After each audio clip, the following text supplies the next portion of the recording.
Smith, 4 guys there.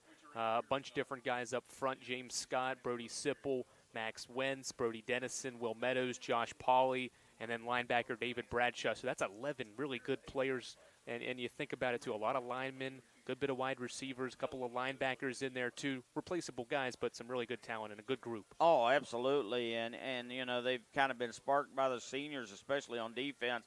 Billy Seals will tell you James Scott is their best defensive lineman, and he doesn't have the huge stats that go along with that, but he takes on double teams. He keeps the offensive line of the other team off of the linebackers.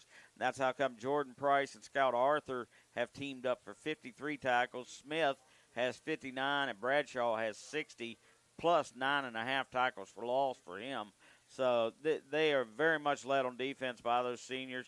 And I think it's the same on the front. I mean, you hate to look at the front 4 of 5 are going to be gone after, this season is over.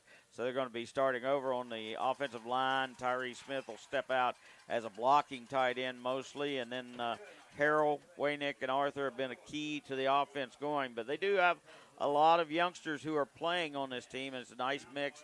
And tonight they're going to see another team that's playing a lot of youngsters, and that is the St. Albans Red Dragons.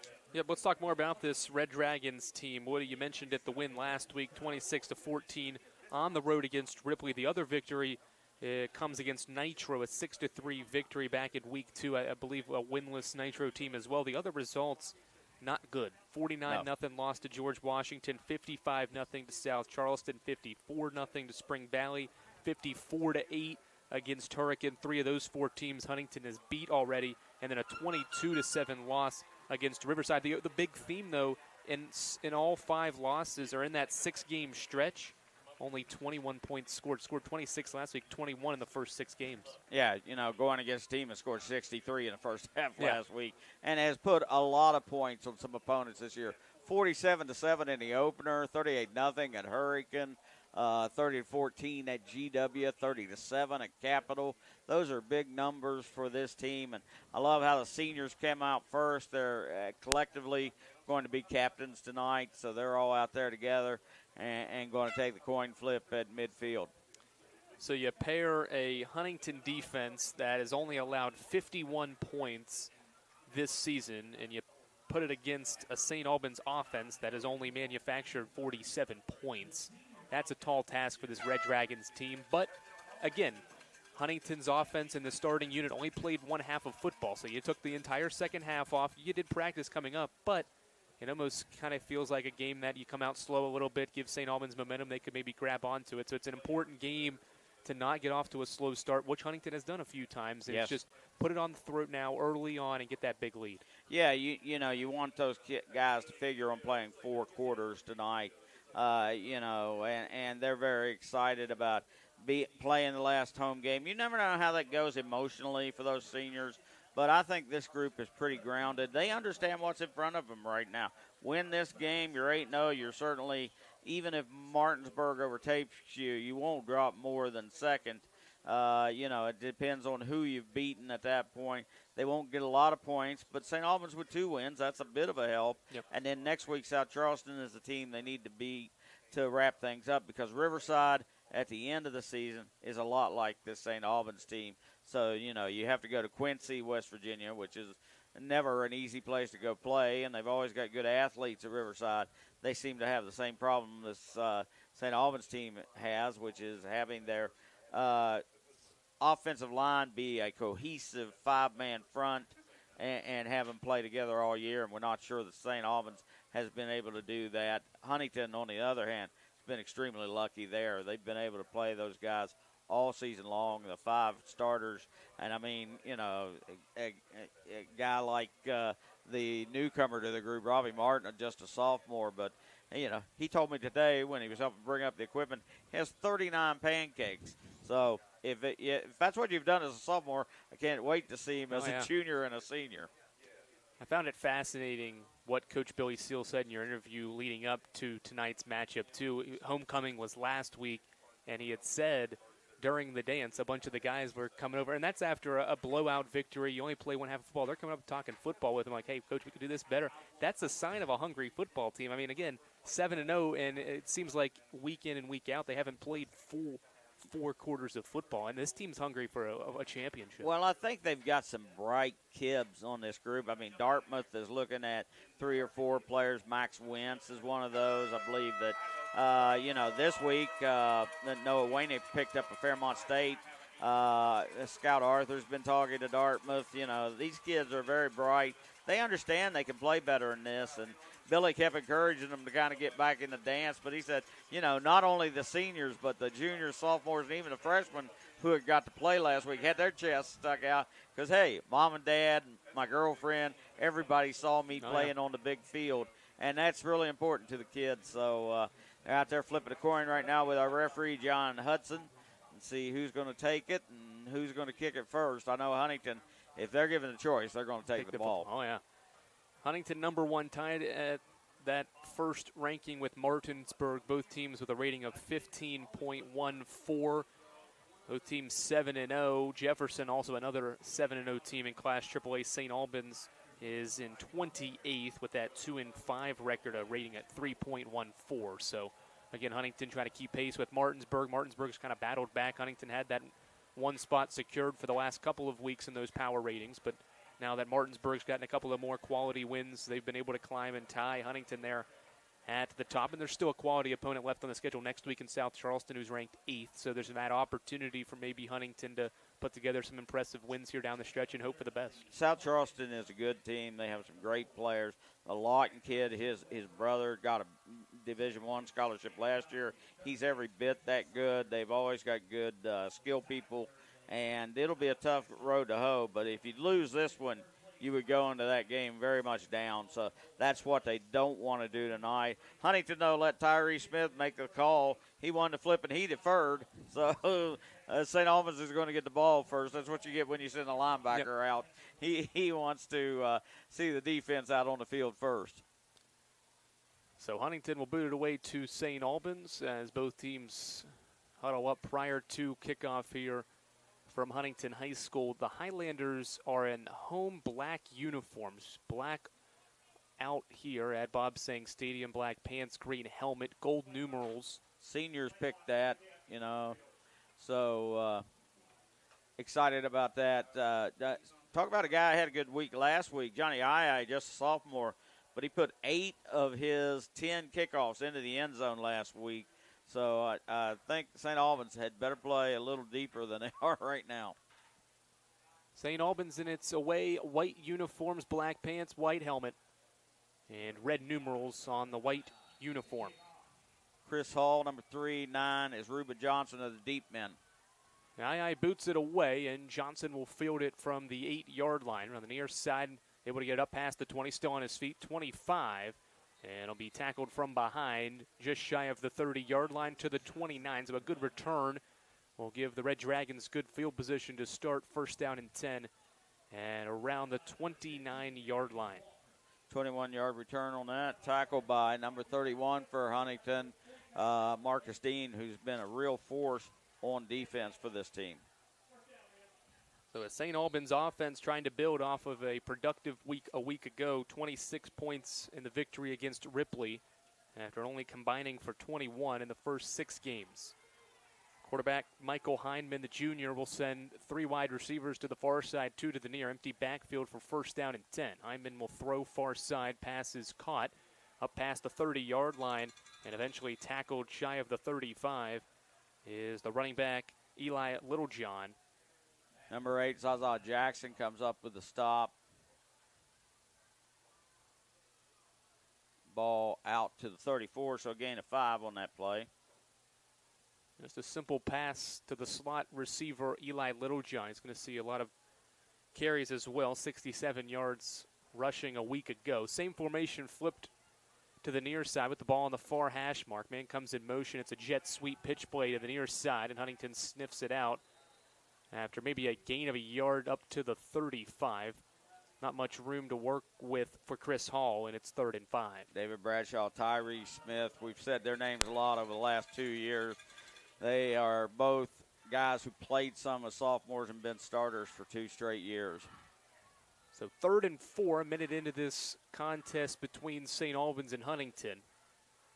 2-5 Red Dragons, 7-0 Highlanders. Empty backfield again. 3 wide to the near side, 2 to the far. With Hyman in at quarterback. 3rd and 4. He'll take the snap, looking right now left, fires, and the ball is incomplete. Broken up by Scout Arthur. He wanted Chris Hall. Hall wanted maybe some contact and maybe interference from Arthur, but Arthur does a good job, bats it away, 4th down.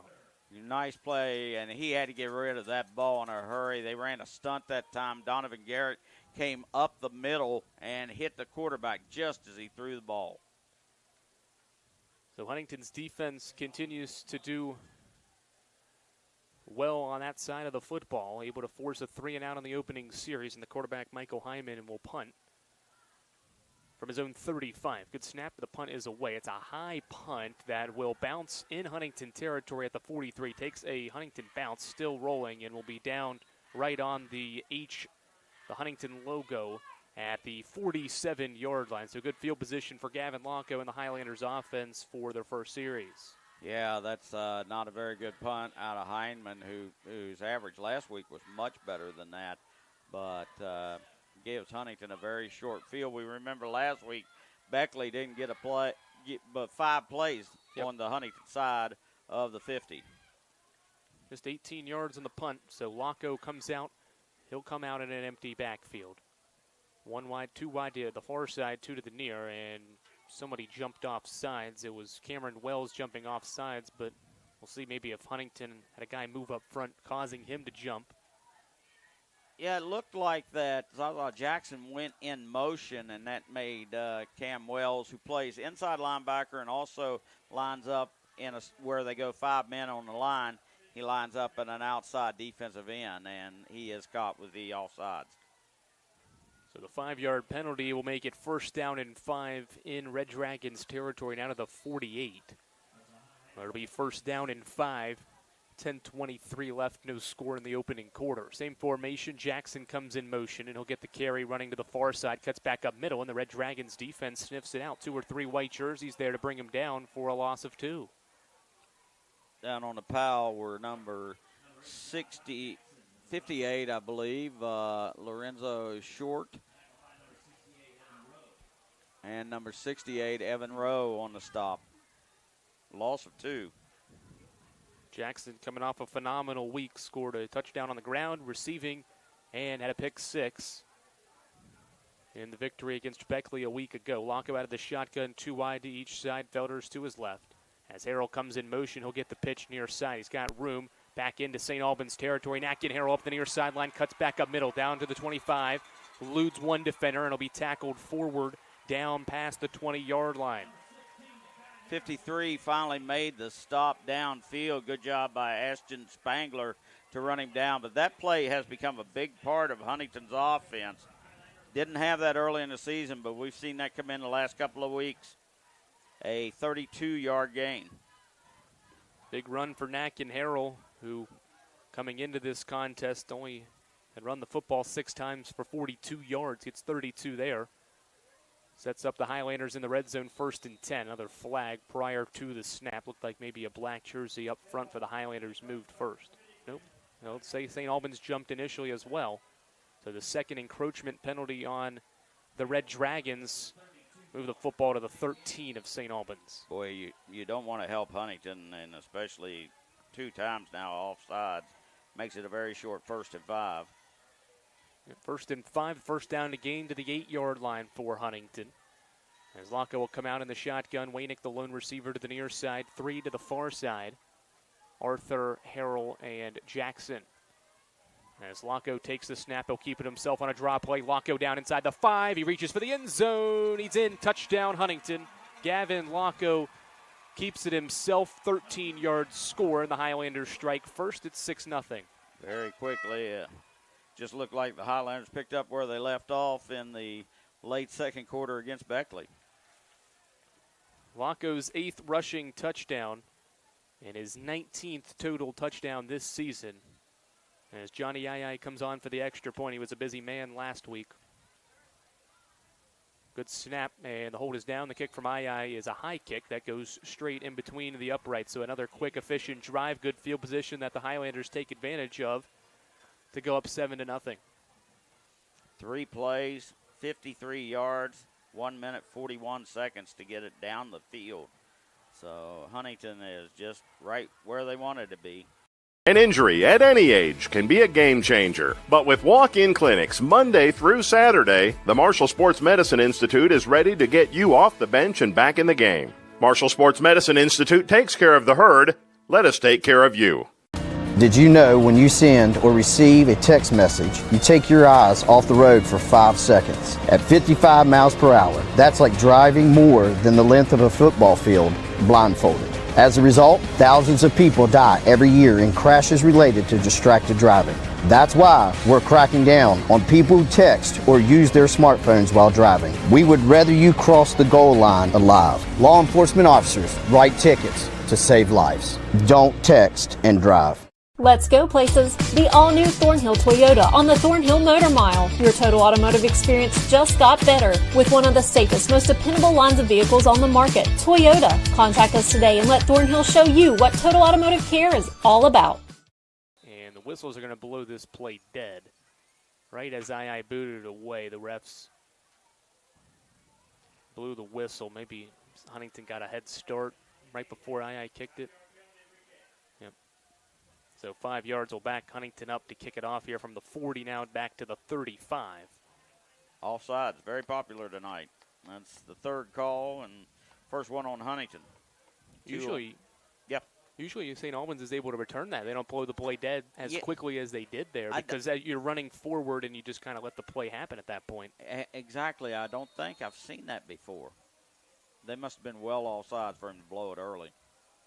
So boots it away from the 35. It'll be Johnson from inside his 10-yard line. He'll field it, bring it out past the 20, still on his feet, puts his head down, and he's up past the 25-yard line.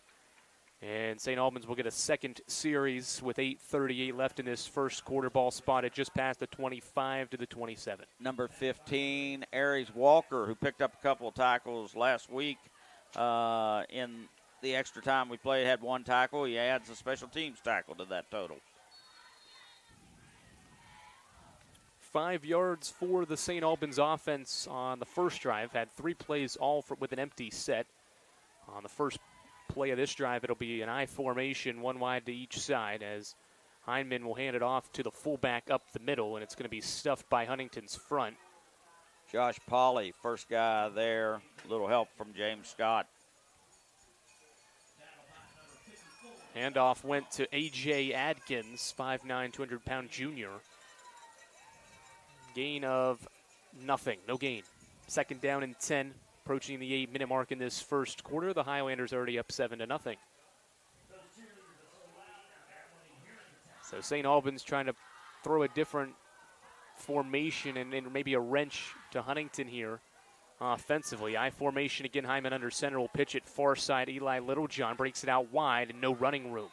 Huntington able to set the edge and force him back inside and cut him down at the 25, a loss of 2, 3rd and 12. No, Waynick, David Bradshaw in on the stop.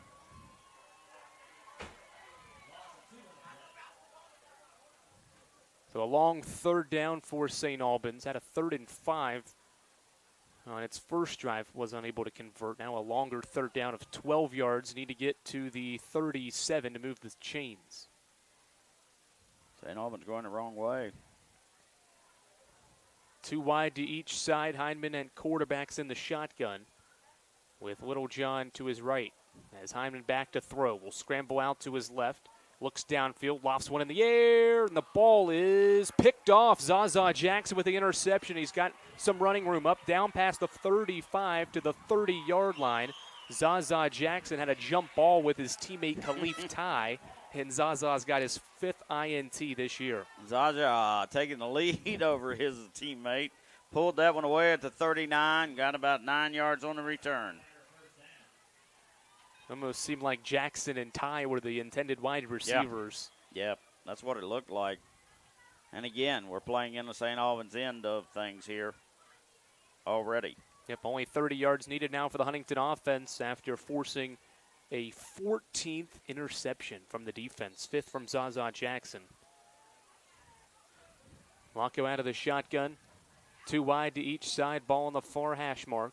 As Scout Arthur runs in motion behind Locke, he'll take the pitch near side. Arthur breaks it out wide, down past the 25, 20, 15, 10. Arthur cuts it back middle, jukes down inside the 5, and he's cut down at around the 2-yard line. A good run from Arthur for 28. Eli Littlejohn made a touchdown saving tackle at about the 3-yard line.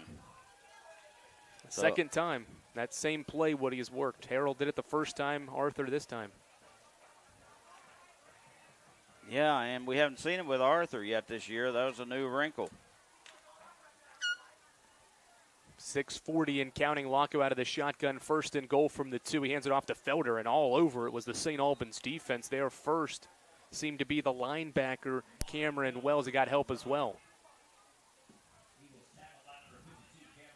Second time St. Albans has been able to drop Huntington in the backfield. That goes for a loss of about 5 yards, maybe 6, back to the 8. So second and goal on a loss of 6 yards on Amari Felder's first carry and first touch of the football game. 6 minutes and counting. Huntington up 7-0. Trips to the far side. Wainick, the lone receiver, to the near side. Locke to throw out of the shotgun. Second and goal, looking far side. Pass caught. Touchdown. Zaza Jackson, second week in a row. He catches a touchdown pass from Gavin Locke. Second score of the quarter for Locke, and it's 13-0 Highlanders.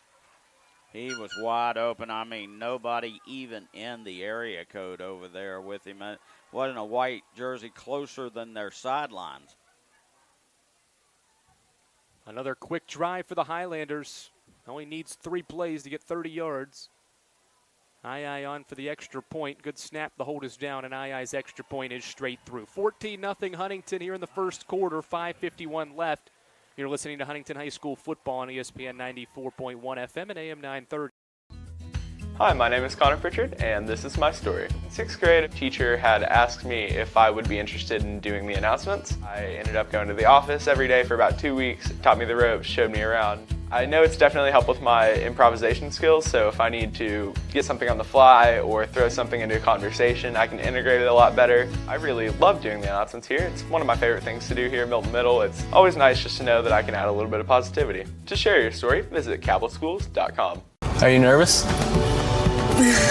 I trust Huntington Federal. I believe in them, and I think they believe in us. There it is. Hey, David. Well, are you both together? We're sitting here in front of our new dream home. Well, I think we just made your dreams come true. Hello? Hello? Is anyone there? Hello? Huntington Federal, making dreams come true.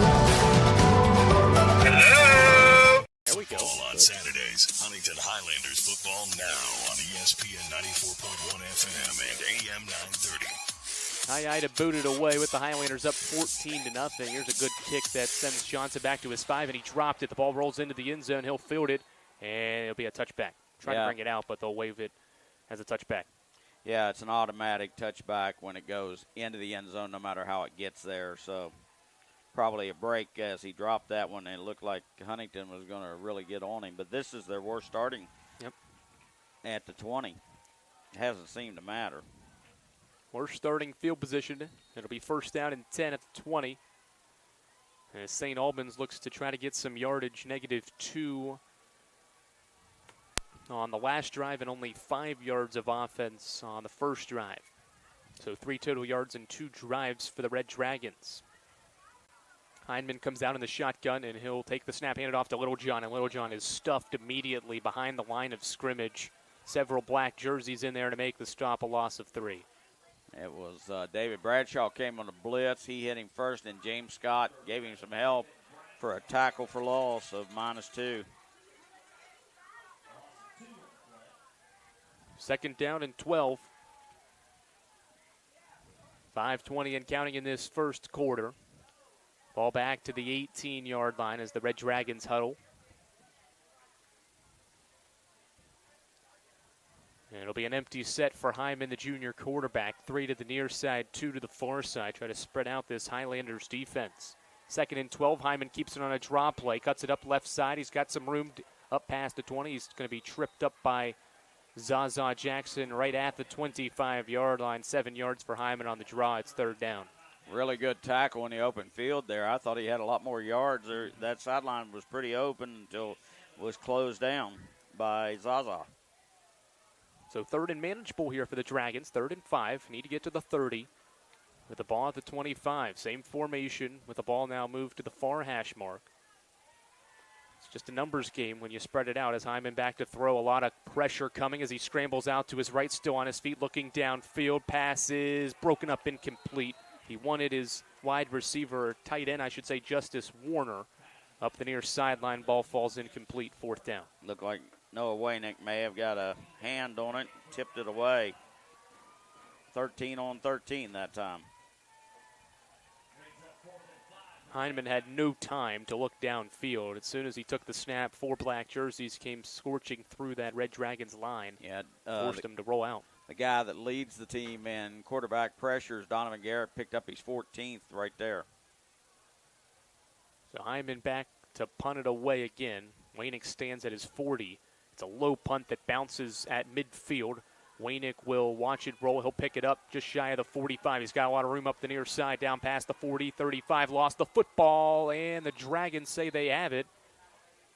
Wait for the officials to signal it, and the St. Albans Dragons have the football. Waynick got stripped as he tried to work it up the middle of the field. 71 came out of the pile with it for St. Albans. That is Chadwick Furnett.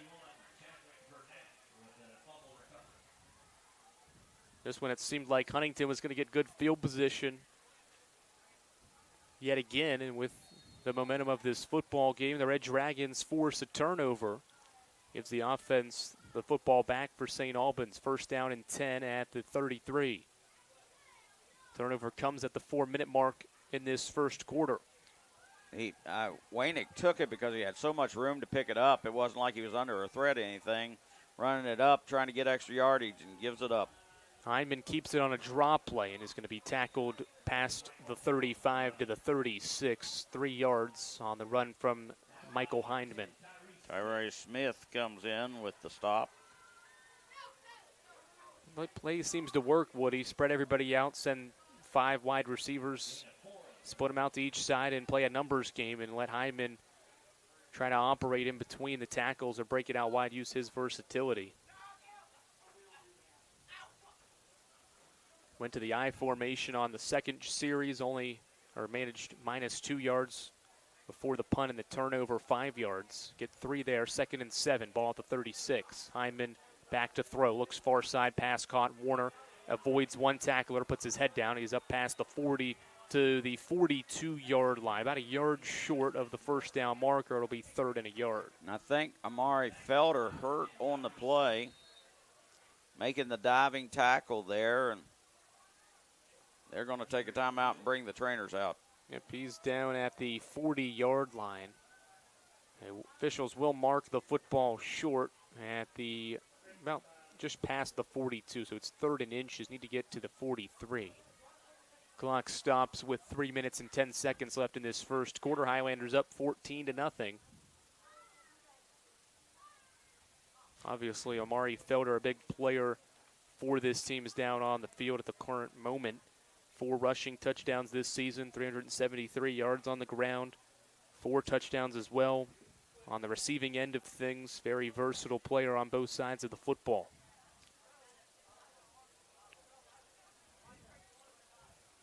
Seems to be sitting up here. Yeah, I think he's going to get up. His leg was bothering him a little bit. You can see he's got a little bit of a hitch in his giddy up, but coming off without any assistance.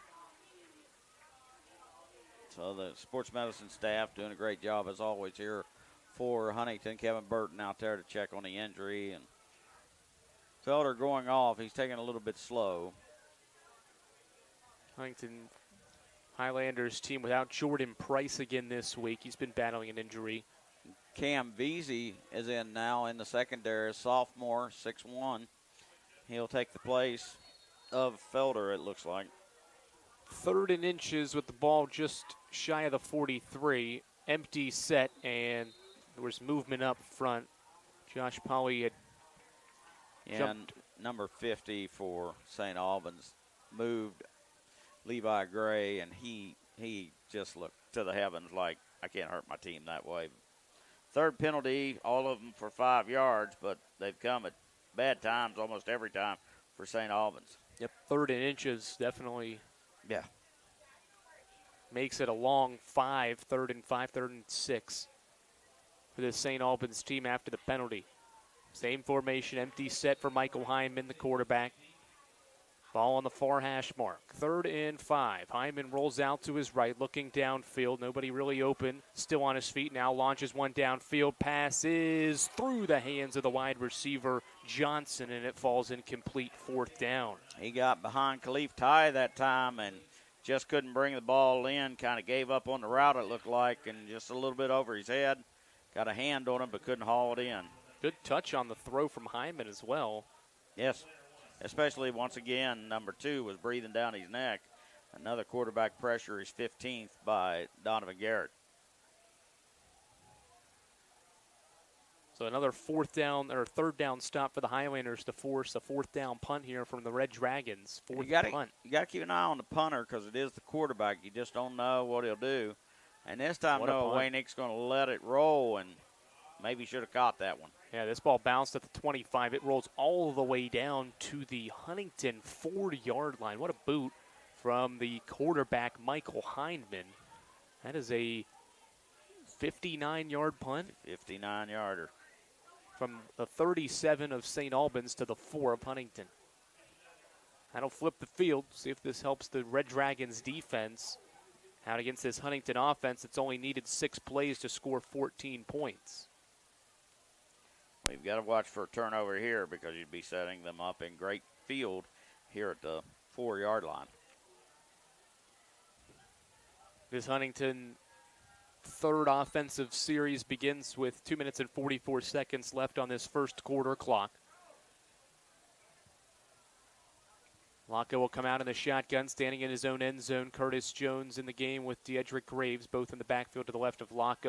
Waynick comes in motion. Locke takes the snap, running to his left, gets outside the tackle, still on his feet, up past the 10, 15, cuts back up middle, 25, 30, still dragging a defender forward. He gets it all the way out to around the 35-yard line. So just like that, from the shadow of your own end zone to the 35, a big run from Locke on 1st down.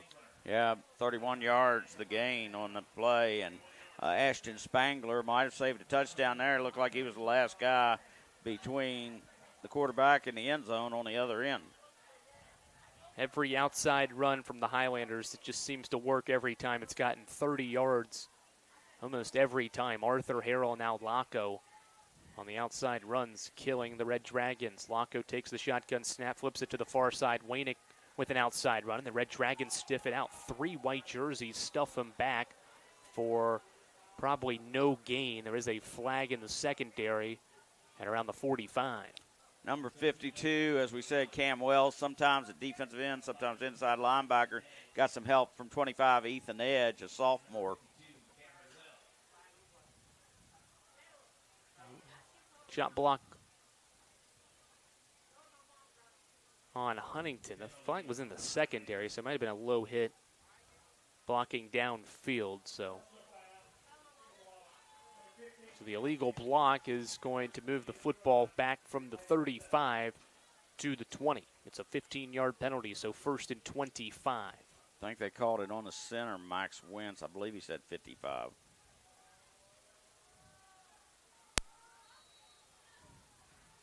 So 1st and 25, 2 minutes left in this opening quarter. 2 wide to each side for Locke, who's in the shotgun. He'll throw over the middle. Pass caught. Harrell up past the 30, still on his feet, spins forward, back toward the original line of scrimmage, maybe just past it.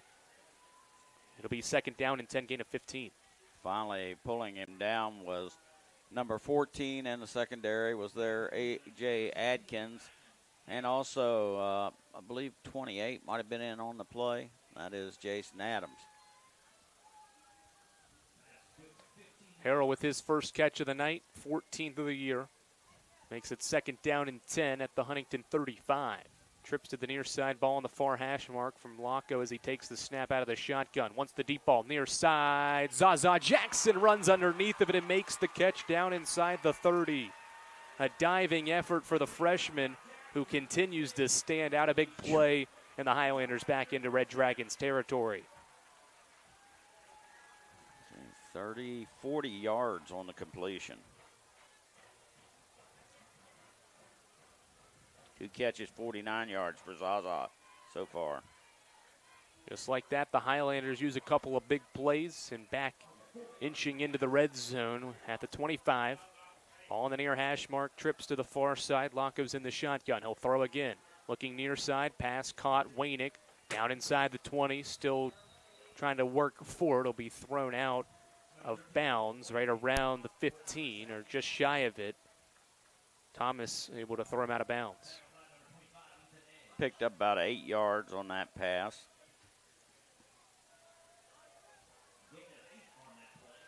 So 2nd down and 2. Highlanders back in the red zone, looking to extend its lead. Already up 14-0. Just in about 3 plays, they've gone from their own 20, their own 4, all the way to the other 17. Jones in at running back. He's to the left of Locko, who's in the shotgun. Felder comes in motion. He's back in the game. Jones takes the carry, working his way forward, still running, and he's down past the 10 to the 6-yard line. Good run from Curtis Jones. First time he's touched the football. And first time he sat out last week, had a bit of a foot problem, and that had bothered him earlier. But that time, number 28 latched on for a ride, and he took Jason Adams with him all the way down to the 6-yard line.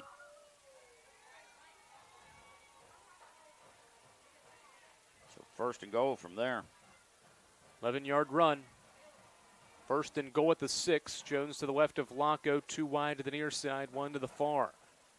Locko out of the shotgun, takes the snap, hands it to Jones. Jones running right, spinning for the end zone, fighting, and it'll be brought down just short at the 1-yard line. With under 10 seconds left in the first quarter, that'll be the final play of the quarter. Jones fought, not able to get in though, and the Huntington Highlanders will take a 14-0 lead to the second quarter. You're listening to Huntington High School football on ESPN 94.1 FM and AM 930. High school football is back here in the Tri-State. Injury at any age can be a game changer, but Marshall Orthopedics, the area's only comprehensive sports medicine practice, is ready to get you off the bench and back in the game. Marshall Orthopedics takes care of the herd. Let us take care of you. Going out? Hungry? Have kids? Looking for a fun, casual joint? Then Roosters at Pullman Square in Huntington is the place to be. Bring the kids 12 and under on Tuesdays, and they eat for just 99 cents all day long. That's right, an entree, 2 sides, and a drink for less than $1. Plus, Tuesday at Roosters means a featured appetizer all day for just $2. Roosters will lighten your mood and not your wallet.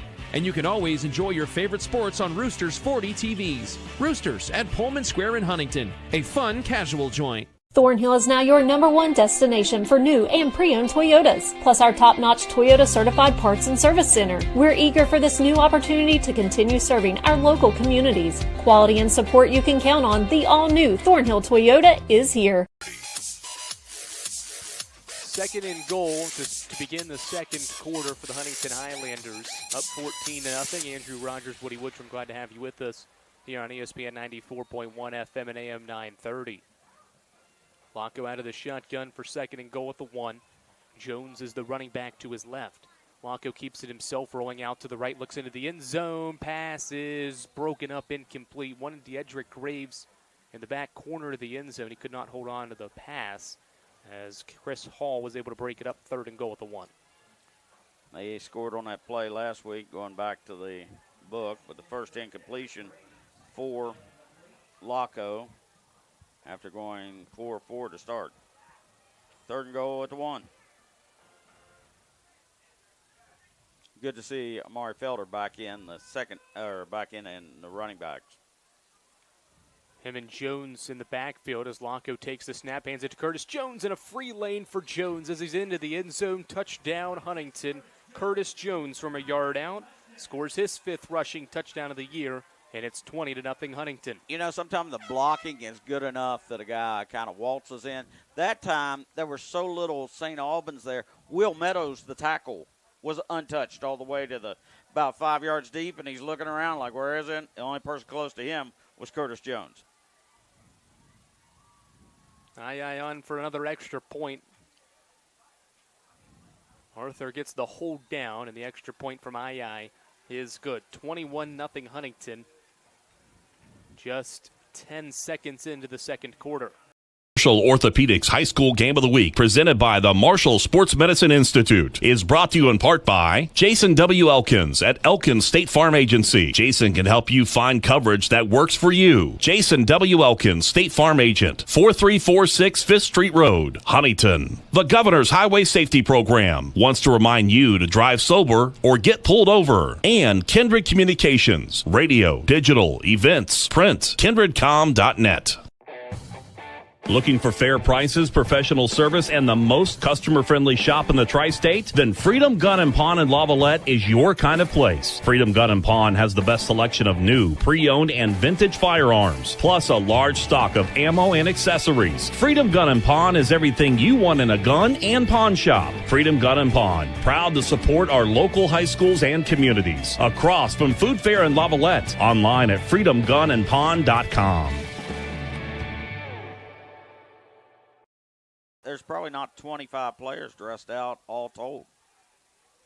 Aye boots it away, far side. It'll bounce over Chris Hall, and it will stay in the field of play. Didn't go into the end zone, so Hall brings it out, and he just gets it up past the 10-yard line. He was going to let it bounce into the end zone, but the ball had backspin after bouncing at the 1-yard line and came out. He's like, oh, I got to return it now, and he gets it out to the 12. Yeah, he couldn't wait another bounce, or it might have been a live ball that Huntington would have fallen on, but Cam Veazey makes a special teams tackle at the 12-yard line, so a run back of 11 yards, but 1st and 10 at the 12.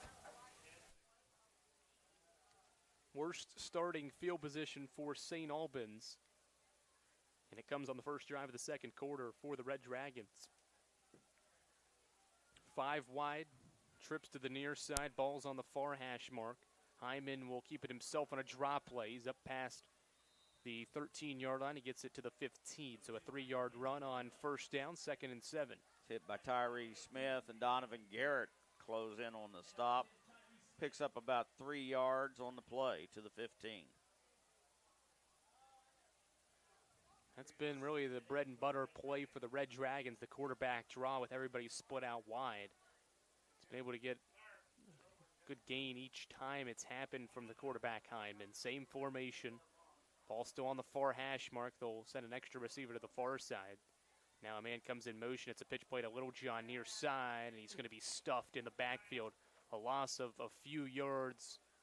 It'll be 3rd down and long. Pauly was the first guy to get a hand on him, and then quickly behind him came number 12 for Huntington, Markel Jones, making a stop.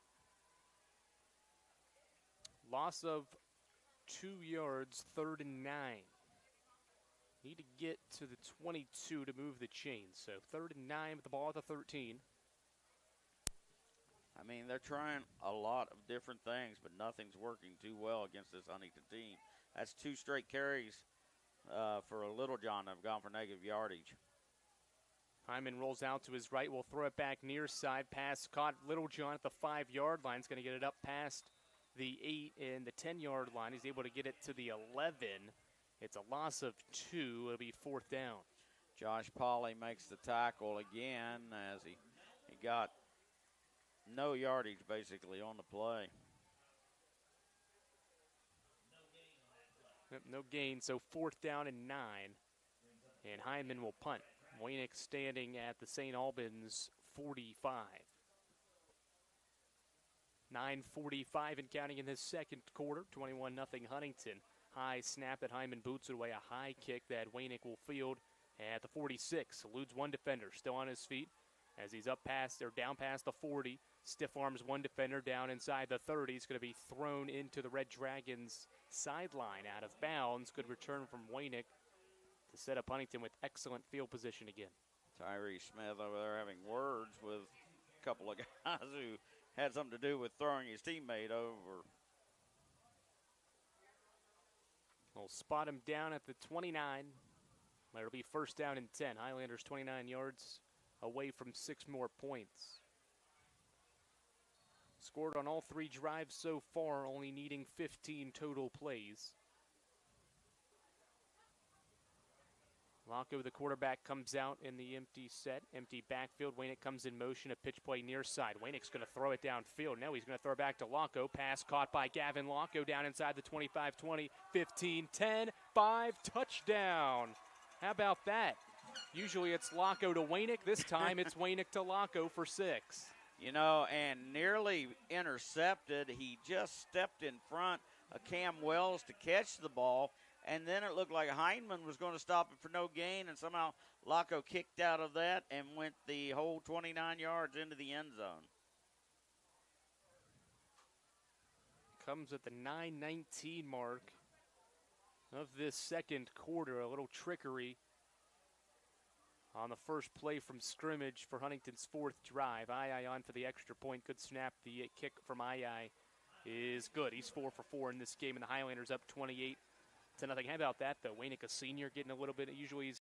An injury at any age can be a game changer. But with walk-in clinics Monday through Saturday, the Marshall Sports Medicine Institute is ready to get you off the bench and back in the game. Marshall Sports Medicine Institute takes care of the herd.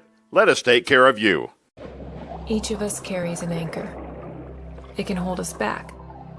But when we toss it forward into the future, something amazing happens. Our unique dreams built off hard work take shape. At Mount West, struggle does not mean defeat, and tough times will not divide us. So what are you waiting for? Enroll today. Go far, close to home. Mount West Community and Technical College. An injury at any age can be a game changer, but Marshall Orthopedics, the area's only comprehensive sports medicine practice, is ready to get you off the bench and back in the game. Marshall Orthopedics takes care of the herd. Let us take care of you. Back to return for St. Albans. Trailing by 4 scores. Almost to the halfway point of this second quarter. Ai runs up to the football and boots it away. A good kick from Ai that sends Hall back to his 2-yard line. He watches it bounce over his head and into the end zone for a touchback. First touchback, or second touchback actually, for Ai in this game, and St. Albans will start at the 20-yard line. His 18th kick into the end zone this season. Only a sophomore as well. Really in his first true year of kicking duties as well. Yeah, he's got a big future, I think, in front of him.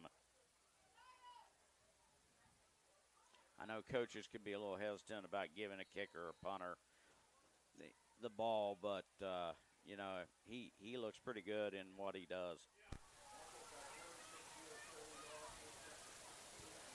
Hyman comes out in the shotgun, low snap. He's able to field it cleanly. Ball's out as Little John fumbled it, and Huntington's on the football. I think Little John ended up with it somehow. Yeah, he did. Well, it looked like Noah Wainick was right on it, but you would have thought, yeah. I think 10 stripped it on the play, but somehow he came up with it.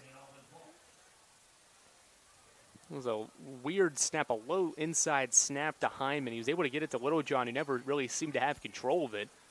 Ball got juggled, fell loose. Huntington had 2 players right there, but somehow Little John able to get back on it, keep the Red Dragons' possession alive. It'll be second down and 10 at the 20, no gain. He's got 3 carries for -4 yards, does Little John. Trips to the far side, one to the near for Hyman out of the shotgun. He'll hand it off to Little John, and he's going to be stuffed again. I saw Tyree Smith there first. Along with James Scott was there. And even Scout Arthur showed up late. So a lot of guys converging on that young freshman. I mean, last week, 16 carries, 67 yards for him against Ripley. But so far today, he is going backwards. He's at a -2, a -2, a 0, -2 for 4 carries for -6 yards. Brings up a 3rd and 12 back to the 18. Trips to the far side, ball in the near hash as Hyman will throw, rolling out to his right. Looking downfield, over the middle, passes, picked off. Khalif Ty at the 30, still on his feet, down inside the 20, 15, 10, 5, touchdown Highlanders. Khalif Ty with the interception for 6, his 5th INT of the year, 34-0 Huntington. Picked it off about the 30-yard line and got some great blocking downfield. Number 1 goes to the end zone. Second interception thrown from Hindman. 30 yards on the play. Comes with 7:39 left in this second quarter. Back-to-back weeks, Huntington's got a pick 6. It was Savannah Jackson and Noah Wainick a week ago. This week it's Khalif Ty. As II's extra point is good. 35-0 Highlanders, 7:39 left in the second quarter. We'll take a break. You're listening to Huntington High School football on ESPN 94.1 FM and AM 930.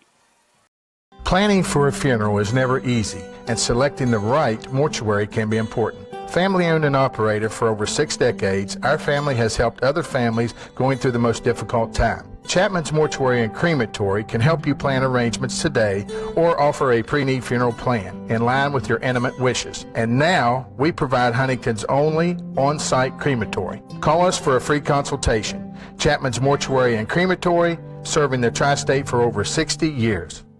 Are you nervous? I trust Huntington Federal. I believe in them, and I think they believe in us. There it is. Hey, David. Well, are you both together? We're sitting here in front of our new dream home. Well, I think we just made your dreams come true. Hello? Hello? Is anyone there? Hello? Huntington Federal, making dreams come true. This is Huntington Highlanders football on ESPN 94.1 FM and AM 930.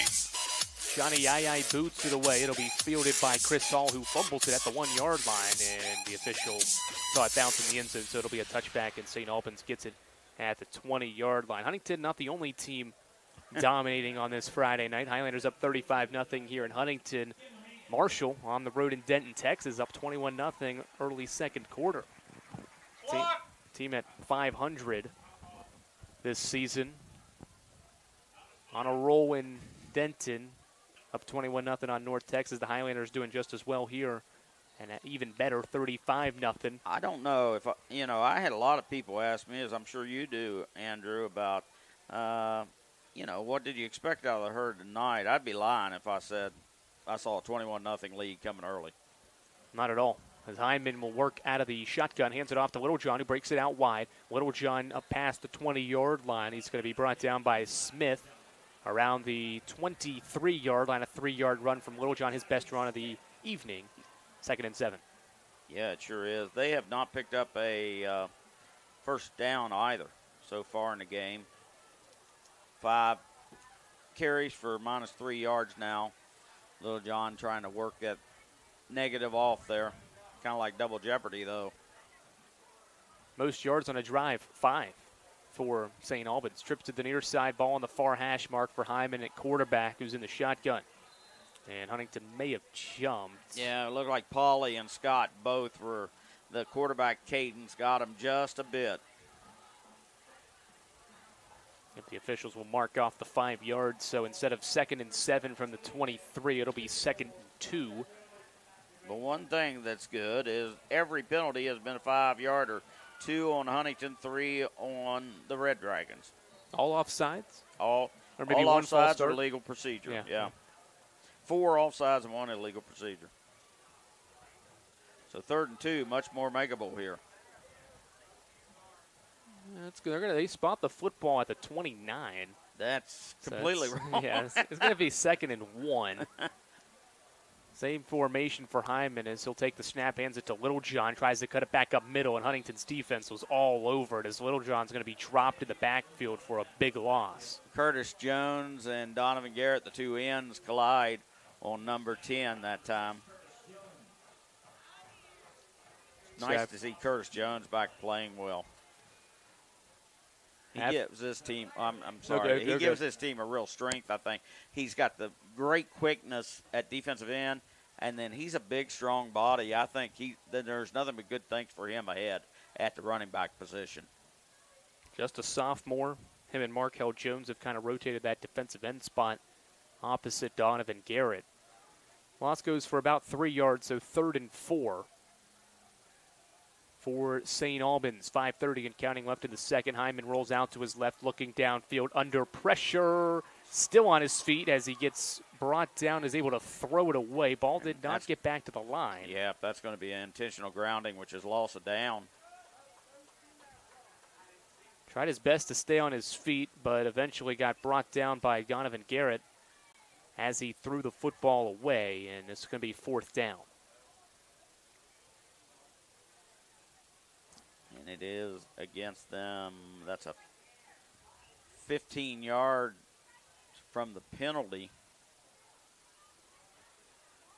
which was at the 11, so it'll be half the distance. This will be a little costlier.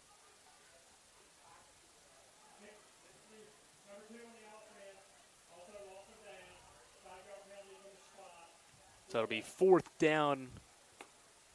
At the 5. Yep. Need to get to the 30, so 4th and 25. Punt unit comes on. Hyman will punt it from his own end zone. Back to return. Wainick standing at his own 26, and Felder's the deep man at the 42. It's still a 5-yard penalty, though, because that's all they could back it up. So 4 for -20 now. Good snap, and Hyman boots it away. Ball bounces at the 37. Felder picks it up at the 47. He's down inside the 40, still on his feet, breaking it out wide inside the hash mark. Able to get it to the 30-yard line, thrown to the turf at the 29. Good return from Felder, about 18 yards. Sets up Huntington again at the 29. Tackled by 22. St. Albans, we don't have him on our roster, so we'll give it a 21. Jordan Mosley instead. Saw several players on the far sideline not in uniform, not in pads tonight. As Huntington takes over 1st and 10 at the 30. Trips to the near side. Locko will throw on 1st down. Steps up, eludes one defender, and is going to be they're going to say he threw the football away just before he got thrown to the ground. It's incomplete, 2nd down. Tried to escape a free rusher from St. Albans, was able to do that, but could not stay on his feet long enough. Did just enough, though, to get the ball back to the line of scrimmage, and it falls incomplete, 2nd down. Exactly 5 minutes left before halftime, 35-0 Huntington. Ball on the far hash mark, trips to the near side. Locko takes the high snap, pitches it near side. Felder breaks it out wide. Down inside the 20, 15, 10, 5. Touchdown, Huntington. Amari Felder walks in after he's able to get it down inside the 10-yard line. Another Highlanders touchdown. It's 41-0. Great block downfield by Will Meadows, the tackle, and then Scout Arthur screened off the last player. Really had a shot. I thought the official might throw a flag. Felder was tackled outside of the end zone by one of the St. Albans players. You can understand how it begins to pile up on you here when you're now down 41-0 in the first quarter. Whistles blow just after the snap. I believe they had maybe too many players on the field as Scout Arthur comes running off. No signal. Gavin Locko's going to run onto the field now. I didn't see a penalty marker, and the ball is still at the 3-yard line. Oh, there is a penalty. They'll pick it up. I don't know what that was about. Oh, equipment violation. But no yards assessed. So Locko comes on to hold for Johnny Yai, who boots it into the band, and it's good. 42-0 Highlanders. Another one-play drive. Felder with a 30-yard run. It's his 5th rushing touchdown this season, his first touchdown of the Injury at any age can be a game changer, but Marshall Orthopedics, the area's only comprehensive sports medicine practice, is ready to get you off the bench and back in the game. Marshall Orthopedics takes care of the herd. Let us take care of you. Yeager Airport is taking West Virginia to new heights, and we couldn't do it without you, our dedicated passengers. A new study says CRW has a $225 million impact on the local economy and is responsible for nearly 3,000 jobs. Flying with CRW does more than just connect you to the world. Flying with CRW puts West Virginians to work and money back into your community. Yeager Airport, your gateway to the world.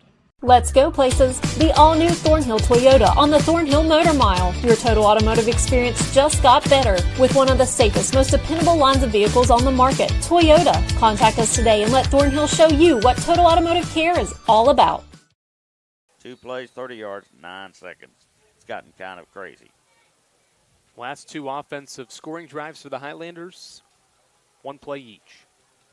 This ball is going to bounce in the end zone off the foot of Johnny Yaya into the end zone for another touchback. So Yaya continues to do well on his kickoffs, and St. Albans will take over at the 20, trailing by 42 with 4:57 left in the first half. Doesn't look like a breeze, but he's getting a little more leg maybe going this way. The wind sometimes comes out of that area, especially if we're going rain, which we seem to be skirting for now.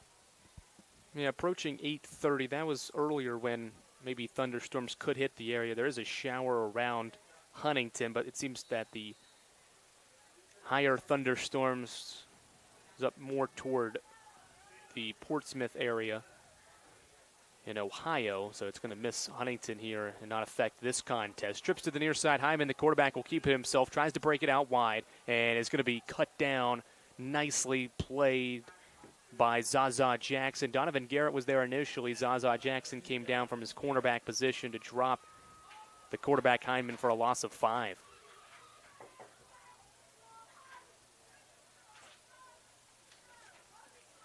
So second down and 15, -5 on the first play of this St. Albans drive. This is their 7th drive of the first half because they got the 1 fumble, got it back. Huntington's had only 5 drives. All of theirs have resulted in touchdowns. Red Dragons still looking for a first down. Yes. No first downs in this first half. Trips to the far side, 1 wide receiver to the near side. Hyman will hand it off to Littlejohn. Running far side, breaks it out wide, cuts back up middle, and just no running room. He'll be stacked up shy of the 15. He's going to lose a couple of yards. Donovan Garrett, number 2, down on the pile, along with David Bradshaw, number 11, and Tyree Smith, number 10, all in that time on number 10. 3rd and 16 after a loss of a yard. 3:35 in counting. Huntington's up 42-0 on senior night. The final regular season home game for the Huntington Highlanders. 2 road contests to end the regular season over the next 3 weeks for the Highlanders. Trip to South Charleston next week, an open week, and then they'll wrap up the regular season the first week of November, Friday night at Riverside. 2 wide to each side. Hyman out of the shotgun will throw on 3rd and 16. Rolls out to his right under pressure, and he's able to deliver the pass to Littlejohn out of the backfield. It's going to go for a loss of a lot of yards as Littlejohn is shaken up a little bit after a hard hit. It's 4th down. Quarterback pressure again by number 2, Donovan Garrett, picks up his 16th of the season. A loss of 6 yards. It is 4th down and 22. Back to the 9.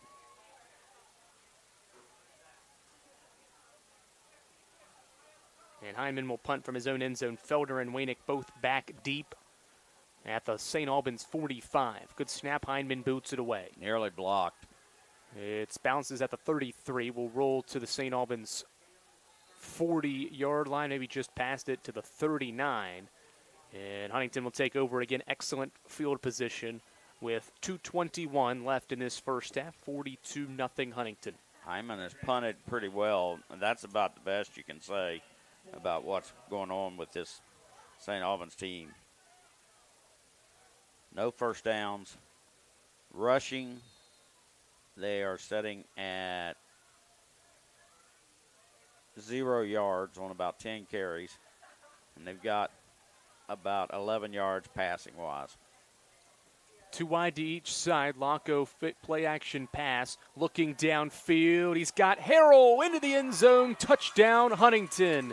The senior Nakian Harrell on the receiving end of a beautifully thrown football from Gavin Locko. A 40-yard score. It's 48-0. My goodness. 2 games in a row like this. Who would have ever thought? I mean, we talked about it, that it could get this way, but I just didn't expect it again. I didn't think St. Albans would not be able to move the ball whatsoever against this Huntington team. That is the 3rd consecutive offensive scoring drive that only needs 1 play. Extra point from II is good. He is 7 for 7. He was perfect last week, 9 of 9. He's 7 of 7 this week. Marshall Orthopedics High School Game of the Week, presented by the Marshall Sports Medicine Institute, is brought to you in part by Jason W. Elkins at Elkins State Farm Agency. Jason can help you find coverage that works for you. Jason W. Elkins, State Farm Agent, 4346 5th Street Road, Huntington. The Governor's Highway Safety Program wants to remind you to drive sober or get pulled over. And Kindred Communications, radio, digital, events, print, kindredcom.net. Hello, my name is Seth Seldron. I'm here in my home studio where I write, record, produce, mix, and master all my own music, as well as write, record, and edit all kinds of videos. Making my own music and making videos allows me a certain creative outlet that I wouldn't otherwise have. And one day I hope to sort of combine the two, maybe create my own music videos, direct them, edit them, as well as produce music for myself and other people. Had 4 of 6 series have been 1 first down, and they scored. II kicks it off again. It bounces at the 5 and rolls into the end zone for a touchback, and St. Albans will start at the 20-yard line. Only 14 points for the Highlanders in the first quarter, but 35 here in the second quarter. 4 offensive touchdowns, 1 defensive touchdown, a 30-yard pick 6 from Khalif Tai. It was his 5th interception this season. Him and Zaza Jackson are fighting for that interception title, both with 5. Zaza's battled back. Had a good week last week to surpass or to tie. Ty took the lead. Ty said, "No, not so fast. I'll tie you back up in this game." See, we'll keep you updated on if that changes again here at some point in this football game. 1st and 10 I formation for Hyman. He'll pitch it far side. Eli Littlejohn breaks it out wide. And he's got some running room as he's knocked out of bounds. And a late flag. This is going to be a late hit on Huntington out of bounds, and there's an injured Red Dragon. I think that's their quarterback, and he got absolutely crushed by number 12. Markel Jones hit him as he was giving the ball off to 10, and, I mean, he flat lit him up. I just happened to stay there because I saw 12 coming on a dead run, and there was no pulling up. And Heineman, believe it was the player hit, is still down. Jones just comes off the defensive end spot, and Hyman wasn't expecting it. That's honestly probably a play you get flagged for, because Hyman wasn't really in the play. He pitched it to the running back and got hit a few seconds after he had pitched it. But they do get a first down because they picked up the penalty on Huntington for the late hit. So the first down for the Red Dragons via penalty. Takes the ball up to the 38-yard line. Biggest concern right now for St. Albans is the quarterback, Michael Hyman. 6 foot, 180-pound junior.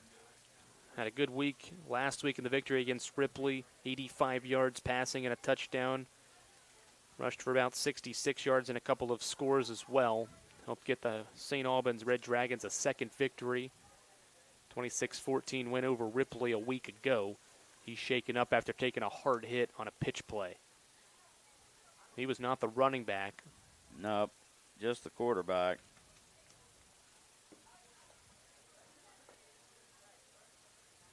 Huntington's sport medicine crew and the staff also out there to help tend to Heineman. In the St. Albans team, about 4 kids we saw not in pads tonight. A team that does not have a lot of depth on this roster either. Probably maybe a total of 30 guys dressing, maybe less than that. Yeah, that would count the 4 or 5 that are just in their shirts tonight. So he's setting up, which is certainly a good sign, and now he's going to be helped up. And it is Heineman, but he is woozy, to say the best. He's very slowly going off under his own power. So someone else has to jump in at quarterback. We have A.J. Adkins, a junior, who was listed as the backup quarterback last week. We appreciate the guys at Ripley letting us borrow their sheets from last week when they played St. Albans. Brian Johnson, former kicker for the Herd, and then didn't ever kick for the Herd and went down to Kentucky and played 2 years. Now back home at Ripley doing radio.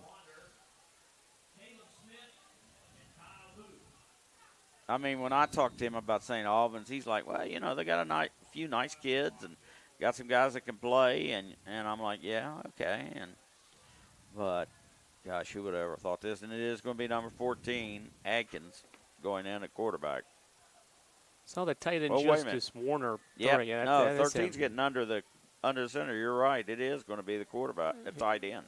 He was throwing in warm-ups. He'll hand it off to Littlejohn out of the I formation. He's able to work forward on what was a first down and 10 at the 38. Tyree Smith in on the hit there as 10 is slow to get up. He had to get away from Josh Polly, 54. Had a real hold of his jersey still. Give him about 2 on that carry, and he actually breaks into positive yardage for the first time in the game. Now has 9 carries for 1 yard. 2nd and 8 at the St. Albans 40 with 1:30 and counting left. Littlejohn, nope, not him this time. It was the fullback Adkins on a run. And he's going to be stuffed, no gain. It'll be 3rd down and 8. David Bradshaw with a big hit there.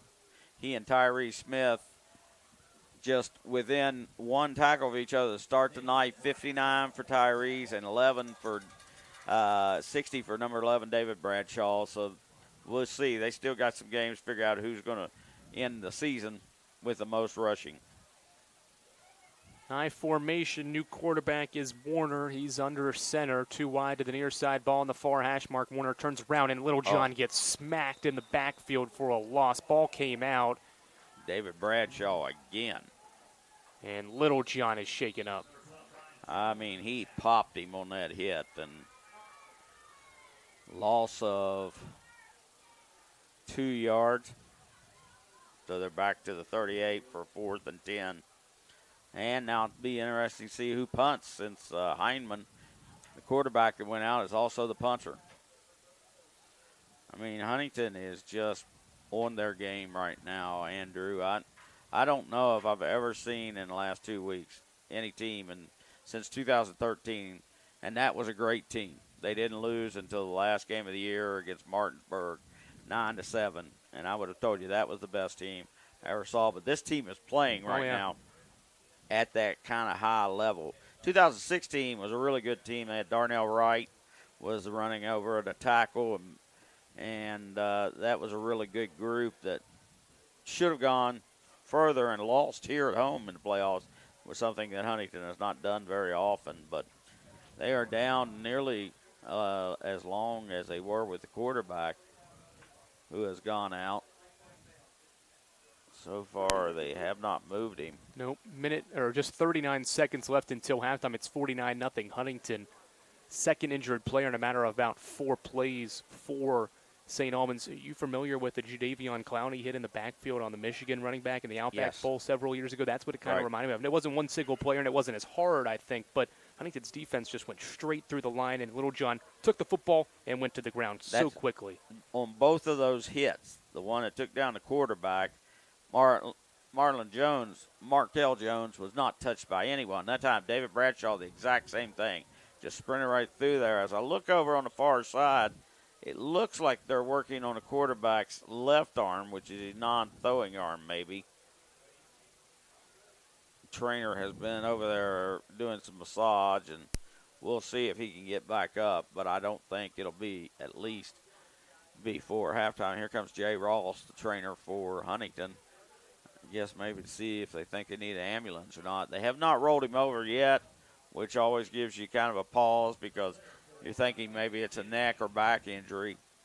And as a person who has both of those in spades, I wouldn't wish that on my worst enemy, much less a young man who's playing as courageously as they are tonight. Eli Littlejohn is the player injured, a 5'5", 175-pound freshman. Had a good week a week ago, 67 yards and a score. He's battled up front trying to get some yardage against a stout Huntington front and just took a lick from the Huntington defense on a play. It will be 4th down and 10 back at the 37-yard line. There is an ambulance on the far end zone there. No action really with it. Well, at the moment. They can drive it out if they need to, or they can just roll out the gurney, and it looks like they're getting in the back of the truck. I've got to think they're going to bring a spine board out and at least put him on that and then take him to Cabell Huntington and see what comes of it. All our prayers, though, for this young man. You don't want anybody to be hurt. It's a good game, and people do get hurt playing it from time to time. Haven't really seen any good movement from Littlejohn as well. We'll take a break with the injured player. 49-0. Huntington, 39 seconds left before halftime. You're listening to Huntington High School football on ESPN 94.1 FM and AM 930. An injury at any age can be a game changer. But with walk-in clinics Monday through Saturday, the Marshall Sports Medicine Institute is ready to get you off the bench and back in the game. Marshall Sports Medicine Institute takes care of the herd. Let us take care of you. The Marshall Orthopedics High School Game of the Week, presented by the Marshall Sports Medicine Institute, is brought to you in part by Jason W. Elkins at Elkins State Farm Agency. Jason can help you find coverage that works for you. Jason W. Elkins, State Farm Agent, 4346 5th Street Road, Huntington. The Governor's Highway Safety Program wants to remind you to drive sober or get pulled over. And KINDRED Communications, radio, digital, events, print, kindredcom.net. If you're craving new adventures, need to get back to business, or simply want to reconnect again, Yeager Airport is here to make sure your travel experience is as easy as possible. With convenient parking within walking distance of the terminal and security lines with short waiting times, Yeager Airport is one of the most passenger-friendly airports in the nation. If you're ready to return to the skies, Yeager Airport is ready to get you there. Fly CRW, West Virginia's premier airport. Reggie Bush used to eat breakfast somewhere else, but then he tried Wendy's breakfast. Are those fresh eggs for me? He's become a really big fan of Wendy's breakfast. It's always bacon season over here. Tyler, please sign this for me. You the man, Tyler? Keep killing those breakfast sandwiches. I appreciate you. I will. Don't sell that online. Choose wisely. Choose Wendy's. Select breakfast croissants, now $1.99. Last year, impaired drivers were the cause of 32% of all fatal crashes in West Virginia. On average, there are 9,000 drivers arrested each year for driving under the influence of alcohol and other drugs. Law enforcement wants to ensure drivers are making the right decision before they get behind the wheel. So if you have a friend or loved one that is too impaired to drive, take their keys, call a cab, or find them a safe ride home. In West Virginia and surrounding states, officers want to remind you to drive sober or get pulled over. An injury at any age can be a game changer. But Marshall Orthopedics, the area's only comprehensive sports medicine practice, is ready to get you off the bench and back in the game. Marshall Orthopedics takes care of the herd. Let us take care of you. Wow. How about the offense there last week didn't show up until the final 30 seconds when it needed to, the second play of overtime. And you win that football game barely, and then you come out and just exploding right now against the Mean Green. Well, it's even though he's a redshirt freshman again, he's still just a very young player as Grant Wells. And his second year of starting, he's midway through his second year of being a starter. So I think, he can have ups and downs. At Marshall, we got pretty spoiled with guys like Cato and Pennington, Leftwich, go back further, Gregory Peterson, people like that, Carl Fodor. But the quarterbacks that were in for the 4 years, not the transfers like John and Tony were, Michael Payton, people like that, they got better each year. And Payton was a much better quarterback his second year and really good his third year and won the 1AA Player of the Year. So we saw the same thing. Todd Donnan got better and better, 94, 95, really played outstanding football. Chad Pennington in 95, unbelievable for a freshman, and gets the herd to the playoffs, and they lose in the championship game. They win it the next year. and then Chad takes over for, just 10-3, 12-1, and 13-0, and 10th in the nation. Leftwich steps in and he runs 8-5, then 11-2, 11-2 in back-to-back years. So, we've had such a bunch of good quarterbacks at Marshall. I think people think, it's just you put the green jersey on them, stick a M on their helmet, away they go. But there's a little more work to it than that. He's also getting comfortable.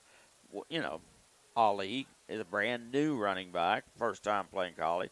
Some of his receivers don't have very much experience playing. Gamage is, trying to get up to speed.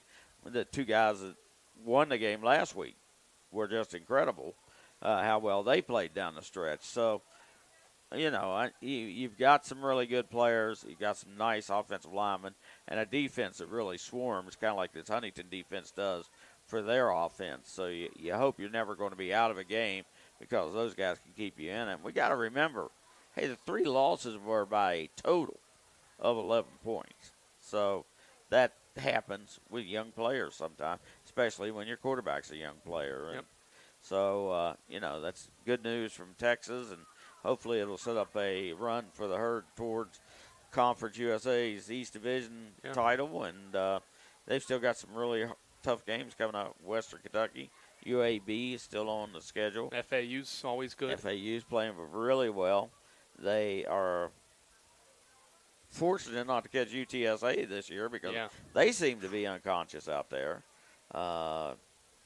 They do have him down on the board now, and they do have him strapped in really well. So getting ready to lift him and take him to the ambulance and then take him to the hospital and get this checked out. And all our prayers, again, go with the young man, as does everybody here. I mean, you're having a lot of fun for a minute, and then just before halftime, something like this happens with 39 seconds. You hate it for the young man, you hate it for his team, and you hate it for the game. Yep, Eli Littlejohn, the shaken up and injured player for St. Albans. 49-0 Huntington here. More good news from Denton, Texas. Listen to this, Woody. 3rd and 7. Ali takes the touchdown run on a mean green defense that had 13 guys on the field.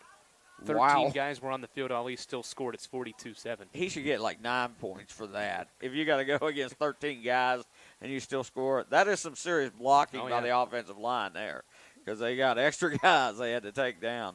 So Ali's got 13 rushing touchdowns. That leads the nation, and 15 total, which also leads the nation. Wow. He is the real deal. I mean, he had the bad game in the rain, especially at Middle Tennessee. Yep. And the Herd ended up losing by 6. So they had a chance to win that one. And last week, they needed a last chance to win it, and they did. So I think that certainly gave them some confidence going forward, which is good to see.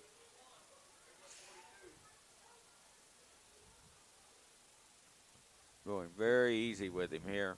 Yeah, we'll recap the scoring here as we continue to wait with Eli Littlejohn still shaking up for St. Albans. 2 touchdowns in the first quarter for the Highlanders. A Laco 13-yard run and a Laco touchdown pass from a yard to Zaza Jackson to make it 14-0 Huntington. Then the offensive explosion in the second quarter. 9-play, 96-yard drive with that Curtis Jones scored on a 1-yard run to begin the second quarter, made it 21-0. Noah Wainick with a touchdown pass, Wainick touchdown pass to Gavin Laco. Wide receiver to quarterback for 6, made it 28-0. Khalif Ty Jr. on the ensuing series of play later with a pick 6, 30-yard return, 35-0 Huntington. Amari Felder on the next offensive play from scrimmage for the Highlanders went 30 yards to the house, and then 2:12 left in this second quarter. On, again, the next play offensively from scrimmage, Gavin Laco 40 yards to Nakin Harrell on really just a streak play across the middle of the field to make the score 49-0. So 35 here in the second quarter, 14 in the first for the Highlanders. And the thing that fools you in football, the hit on their quarterback was really hard. And I saw that one coming. And as he went down, he probably hit tail first and then the head against the turf, which, having done that before, not a good way to ever be. But the hit there, even though Bradshaw had a straight run at him, he just went straight down. Yep. And So, you can't figure out what it is, but we haven't seen any movement out of him so far as he's now being placed on the gurney. And just, referees out there, EMTs getting ready to move him. I'm sure somebody from St. Albans got to go with him. Still has his helmet on as well, Yep. so never took the helmet off. No, I mean, they think it's some kind of back injury or neck injury, something along that line. And, he's not even waving. No, that's at anybody, the point. which is kind of a bad sign. When you get carted off like this, sometimes you'll see a player kind of give a thumbs up or something, and he's just not moved. No, he hasn't moved except for them strapping the backboard to him and rolling him that way. He hasn't moved himself yet. So hopefully we'll get an update on that and find out what he's doing as it takes a little while to get down to the other end zone. St. Albans and Huntington now got to regroup, play a little football. Yeah, it looks like St. Albans may be headed for the locker room. Oh, they started the clock, and I think they're going to let it run out. And I'm sure that's fine with both teams. Yeah, if it would have been a 4th down and 10, Huntington would have got it back, but at this point, obviously, too late in the half. So the end of the first half here from Huntington High School, all Highlanders 49-0. Again, our thoughts and prayers go to the running back for St. Albans, Eli Littlejohn, carted off the field here just before halftime. We'll take a break, recap the first half, and much more on the halftime show. You're listening to Huntington High School football on ESPN 94.1 FM and AM 930. Injury at any age can be a game changer, but Marshall Orthopedics, the area's only comprehensive sports medicine practice, is ready to get you off the bench and back in the game. Marshall Orthopedics takes care of the herd. Let us take care of you.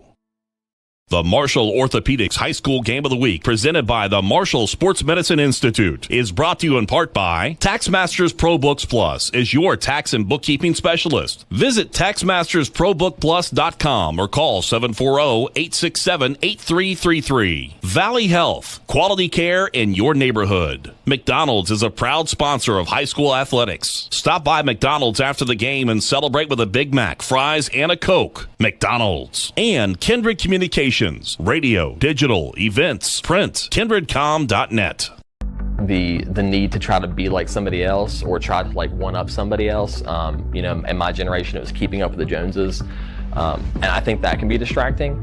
But I think that students, kind of like you were talking about earlier, I think that creating your story, that every person's unique. So like if you can tune out those other things, like there's room for you to be you and for you to do your thing, and it all fits together like a puzzle. Did you know when you send or receive a text message, you take your eyes off the road for 5 seconds? At 55 miles per hour, that's like driving more than the length of a football field blindfolded. As a result, thousands of people die every year in crashes related to distracted driving. That's why we're cracking down on people who text or use their smartphones while driving. We would rather you cross the goal line alive. Law enforcement officers write tickets to save lives. Don't text and drive. Reggie Bush used to eat breakfast somewhere else, but then he tried Wendy's breakfast. Are those fresh eggs for me? He's become a really big fan of Wendy's breakfast. It's always bacon season over here. Tyler, please sign this for me. You the man, Tyler. Keep killing those breakfast sandwiches. I appreciate you. I will. Don't sell that online. Choose wisely. Choose Wendy's. Select breakfast croissants, now $1.99. Let's go places. The all-new Thornhill Toyota on the Thornhill Motor Mile. Your total automotive experience just got better with one of the safest, most dependable lines of vehicles on the market, Toyota. Contact us today and let Thornhill show you what total automotive care is all about. Your identity, your brand is your vision, your brand is your RCB culture. Fairmont Chapman Senior and Printing is Double here A's to make your brand dance. Yeah. So that your time can be spent running your business. That's Contact Metro Chapman game of Printing the for week. direct Yeah, mail that'd be a big needs, one for business Bird. forms, promotional products, 10 office seconds. supplies, office furniture, and more. Start today at ChapmanPrinting.com. Chapman My grandmother's the Printing says principal go at Liberty Highlanders. Harrison. More than They're ink on beating East paper. Fairmont. Chapman Printing. It's time for the Highlanders. We are Back at Bob Slang Stadium, only while they're playing. Highlanders back-to-back weeks with offensive explosions in the first half. Last week it was 3-0 at half against Woodrow. This week it's 49-0 at half against He'd get it called on him for running him with his knife. In a first half early against Woody. Huntington offensively, defensively, flinking St. Albans. One first down. It was via a penalty. Just really could not gain anything offensively. Nothing on the ground. A couple of times, the quarterback, Michael Hyman, left with an injury late in that first half. Was able to take a drop play, but just nothing.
And it's senior night, ladies and gentlemen. We got more seniors in this party at Steve Freeman's house. We're going to finish up with the band tonight.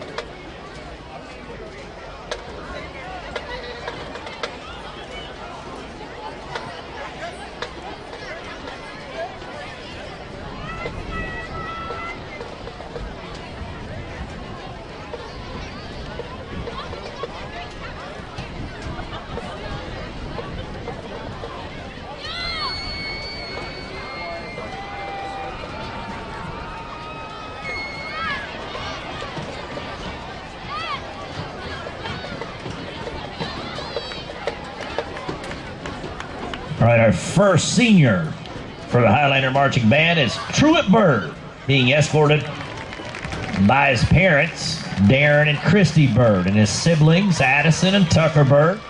During high school, Truett has been a member of the marching, concert, and jazz bands all 4 years. After high school, Truett plans to attend Marshall University. Next, we have Matt Brumfeld, being escorted by his parents, Mandy and Mike Brumfeld.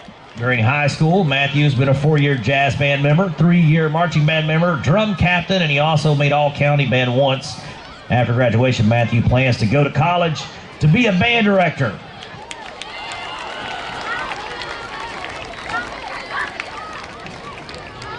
Next up, we have Hannah Caserta, being escorted by her parents, Scott and Cindy Caserta.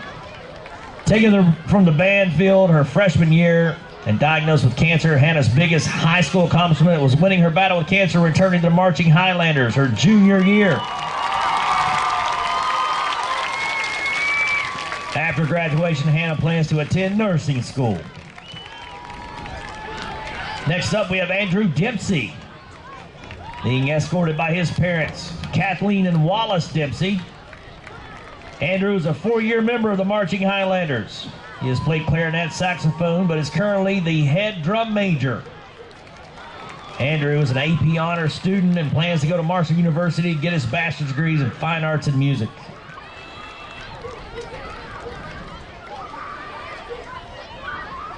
Next, we have Alexis Dulling, being escorted by her grandmother, Ellen Bowles.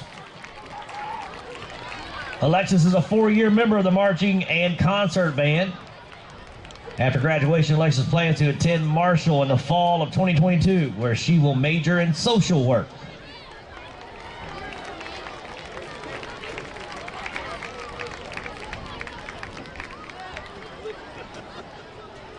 Next up is Emma Corstanji, being escorted across the field by her boyfriend, Seb Risch, and her parents, Dove Corstanji and Susan Nicholas Corstanji. Emma's the feature twirler for the Marching Highlanders, has been a twirler since age 7. Emma's part of the student government as student body secretary. Emma's a historian for the Latin Club and also a member of the Key Club, a National Honor Society and Art Honorary, and a business club. She plans to attend college at Marshall University after graduation, and she hopes to continue twirling as part of the Marching Thunder. Next up is Frankie Manila, being escorted by his grandmother and Aunt Charlie.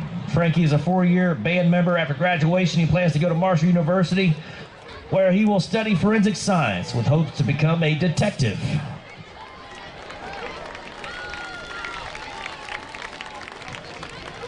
Next, we have Alana Muncie Morris, being escorted by her mother, Heather Muncie.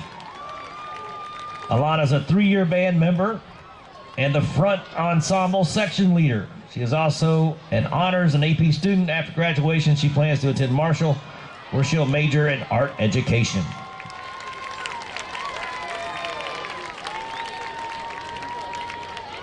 Next, we have Jason Petrie, also known as Jazz.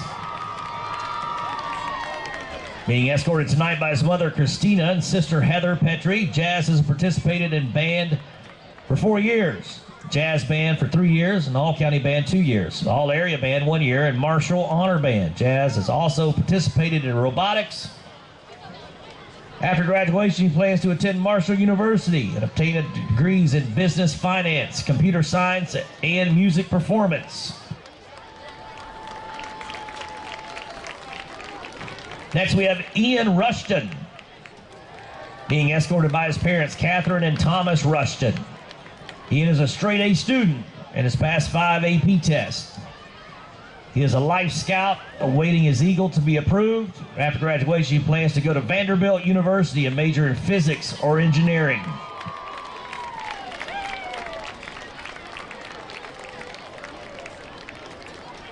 Next up, we have Andrew Short.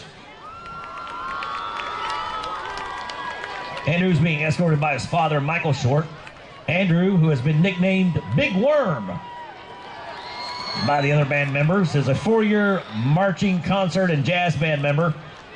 He has also attended all-county and Marshall Honor Band. After graduation, Andrew plans to attend Marshall University and major in music.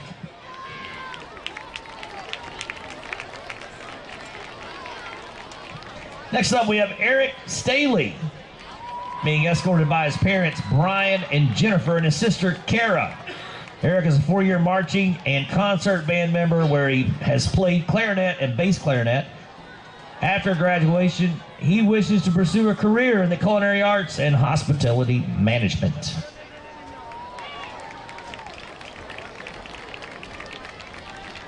Then we have Divinity Tillett, being escorted by her father, Stevenson Tillett. Divinity is a 4-year band member and has been section leader since her sophomore year. She has attended all-county, all-area, and Marshall Honor Band. She is also a 4-year show choir member. She has held a 3.5 GPA all of her high school career and has received a full-ride scholarship to Berea College. After high school, she plans to become a veterinary technician and become the first person in her household to receive a college diploma.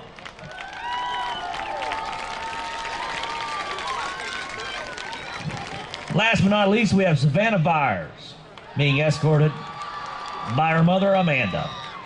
She's a 3-year band member and front ensemble section leader. She has a 4.5 GPA, is an AP and honor student. She has received a full ride to Mount West to pursue culinary degree. After graduation, she hopes to open a bakery. It's all the seniors for the Marching Highlanders. Give them a big round of applause. Thank you so much.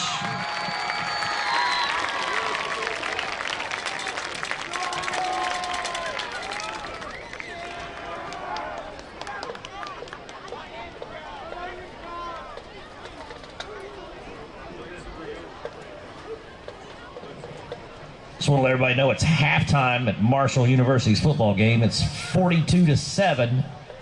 Marshall's winning over North Texas.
Cabell Midland has beat GW 35-7.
is now your #1 destination for new and pre-owned Toyotas, plus our top-notch Toyota certified parts and service center. We're eager for this new opportunity to continue serving our local communities. Quality and support you can count on. The all-new Thornhill Toyota is here.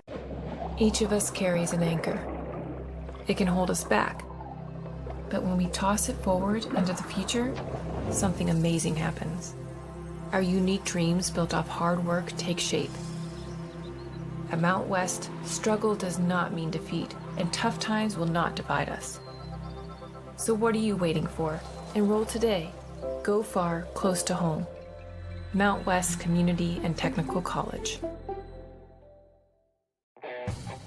Looking for fair prices, professional service, and the most customer-friendly shop in the tri-state? Then Freedom Gun & Pawn in Lavalette is your kind of place. Freedom Gun & Pawn has the best selection of new, pre-owned, and vintage firearms, plus a large stock of ammo and accessories. Freedom Gun & Pawn is everything you want in a gun and pawn shop. Freedom Gun & Pawn, proud to support our local high schools and communities. Across from Food Fair in Lavalette, online at freedomgunandpawn.com.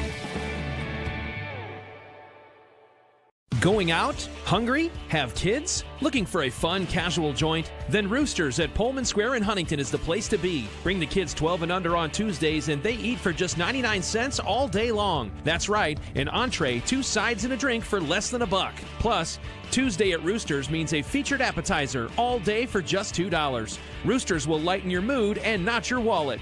And you can always enjoy your favorite sports on Roosters 40 TVs. Roosters at Pullman Square in Huntington. A fun, casual joint. Oh no! What's wrong? Our bank just sold our mortgage to a company I've never even heard of before. I didn't understand that was something that could happen. This is an out-of-state company. Well, this isn't a decision we would have made. Looks like our bank made it for us. At Huntington Federal, we never sell the mortgages of those who've entrusted us with something as important as the financing of their home. Now what do? I'm going to get online and apply for a new Huntington Federal mortgage today. Huntington Federal. Local then, local now. Create your stories like to leave a legend where the kids will be talking about me like 50 years after I'm gone. And like then they will start writing their own stories. Maybe my kids will want to read about what I was dealing with, what I was going through, how I encouraged myself, how my teachers encouraged me. So if I leave something for them, then it's just going to keep going, you know, and it'll be a story that never ends. So it's the never ending story. An injury at any age can be a game changer. But with walk-in clinics Monday through Saturday, the Marshall Sports Medicine Institute is ready to get you off the bench and back in the game. Marshall Sports Medicine Institute takes care of the herd. Let us take care of you.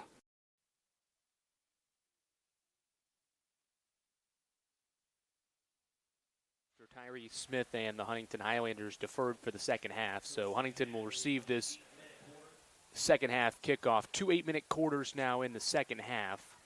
I believe with just a normal clock as well. For right now, yeah. Maybe I know last week you can run it in the fourth, so they might do that, but taking the captains out there, Tyree Smith going out for Huntington at number 70.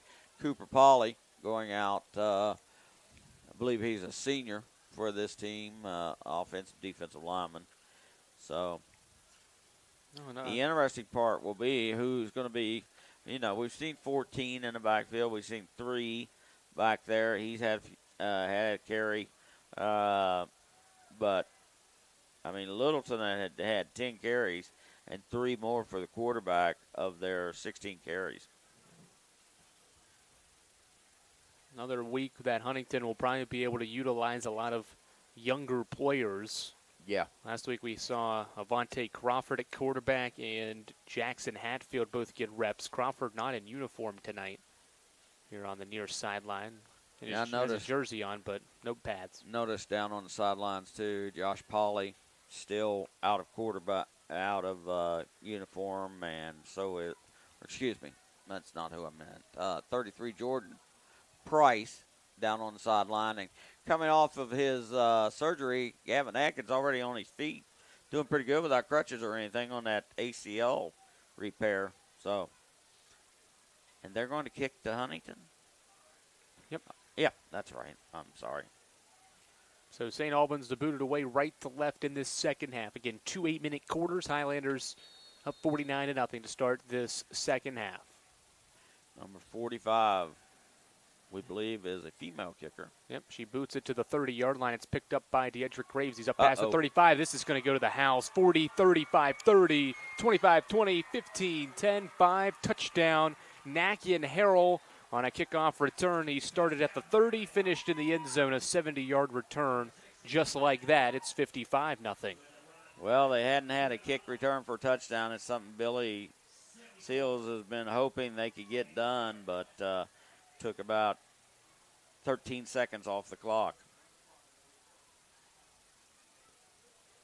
Just like that, another quick strike for the Huntington Highlanders. Didn't score last week in the blowout victory against Beckley. That changes here to start on the first play, the kickoff return for the Highlanders. The long kickoff return of the year was 70 by Noah Waynick in the Cabell Midland game, and Harrell ties that for sure. I's extra point is good. He's perfect on the night, and it is 56-0 Huntington on the opening kickoff. I just don't know how it could be any worse for St. Albans to start out with, I think it's should be 56-0, right? Yep, scoreboard says 57. Yeah. Just added an extra point. I just want to make sure I only took. Nope, yeah, you're right. I had 166 hours when I finally graduated from Marshall in a little over 5 years. Changing 166? Yeah, I changed from broadcast to recreation because there was no such thing as sports management and marketing back then. So me, Tammy Green, the LPGA golfer, once a while my roommate John Arnold, and one of the Huntington policemen, we were all in there. Not a single one of us did any recreation type thing in our life. Huntington to boot it away now. Johnny Yaya to boot it away. Had a few touchdowns, actually more than a few, probably several in that first half. Good boot here to the goal line. That's fielded by Hall from the goal line, able to get it up past the 15. It'll be tackled just past the 20-yard line to around the 22, 23-yard line, and that's where St. Albans will begin this first series. Again, running back for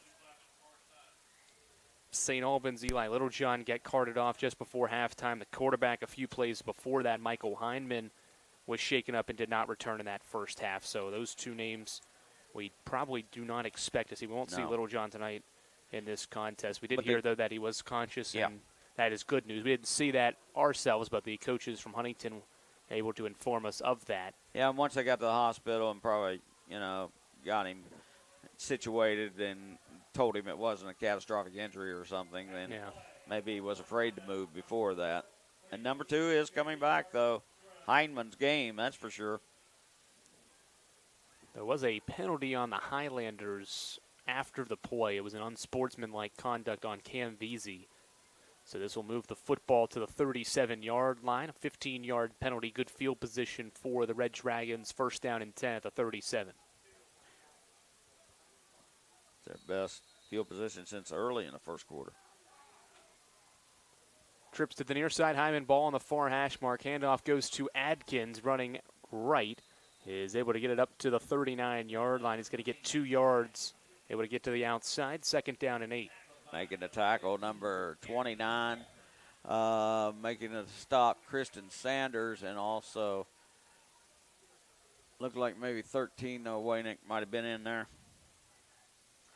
14. That's his third carry, but it's the first one that's gone for positive yardage. So it's going to be more A.J. Adkins out of the backfield for St. Albans here in the second half with Littlejohn injured. Hyman in at quarterback after taking a hard hit just before halftime. He's back out there and hands it off to Adkins again in between the tackles. Now A.J. Adkins able to get it up past the 40 and near the 43-yard line. He's going to get about 4 yards, so it'll be 3rd and 4. Number 38 on the bottom of the pile that time for the Highlanders is Stephen Smith, one of the backup linebackers. We're going to call a bunch of new names again tonight. 4 yards the gain there. Bring up 3rd and 4 at the 43. Yep, a long 4 yards here for the Red Dragons. Same formation. Hyman out of the shotgun, sends trips to the near side. And one to the far with the ball on that far hash mark. Hyman to throw. Rolls out to his left. He's got some room. Looking downfield over the middle. Ball falls incomplete. Took a hard hit as he threw it. The linebacker, Stephen Smith, disrupted the throw from Hyman. It's 4th down. Quarterback pressure. Good job that time. 4th and 4. At this point, do you just go for it or do? Nope, they're going to punt. Yep, Hyman back to boot it away on a 4th and 4. 6:09 left in the third. Felder back standing at his own 22-yard line, or 27-yard line, I should say, to receive the punt from Michael Hyman. This is one of the things they did pretty well, and he's going to fake. Yep, he's got it up past the 40, and he gets leveled at the 45. He's short of the first down. Jackson Hatfield, a quarterback / DB freshman going 165, laid the lumber to the Hyman again. So St. Albans turns it over on downs. You could tell Hyman, as soon as he took the snap, just kind of ran forward a little bit like he was going to maybe take a rugby-style punt, and then slowly continued to work his way forward and took off to run. Huntington's special teams unit able to sniff it out and stop him at the 45. Needed the 47 to move the chains, and is unable to come up with that 4th down fake punt attempt, and the Highlanders have it at the 45. 6:01 to go here in the second half. Markel Jones in at quarterback. He's in the shotgun, trips to the near side as he takes the snap and will keep it himself. Out of the backfield, throws it pass caught Marcus Dean on the near side.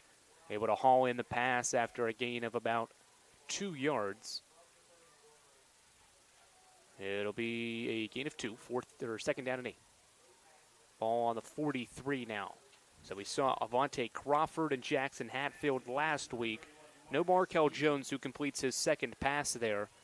Jones, the quarterback, to begin this third quarter for the Highlanders. 5:30 and counting, 56-0 Highlanders. Trips to the far side for Jones, who takes the snap. He hands it off to Diedrick Graves in between the tackles. Graves able to get it to the 41-yard line, another 2 yards, and it's 3rd and 6.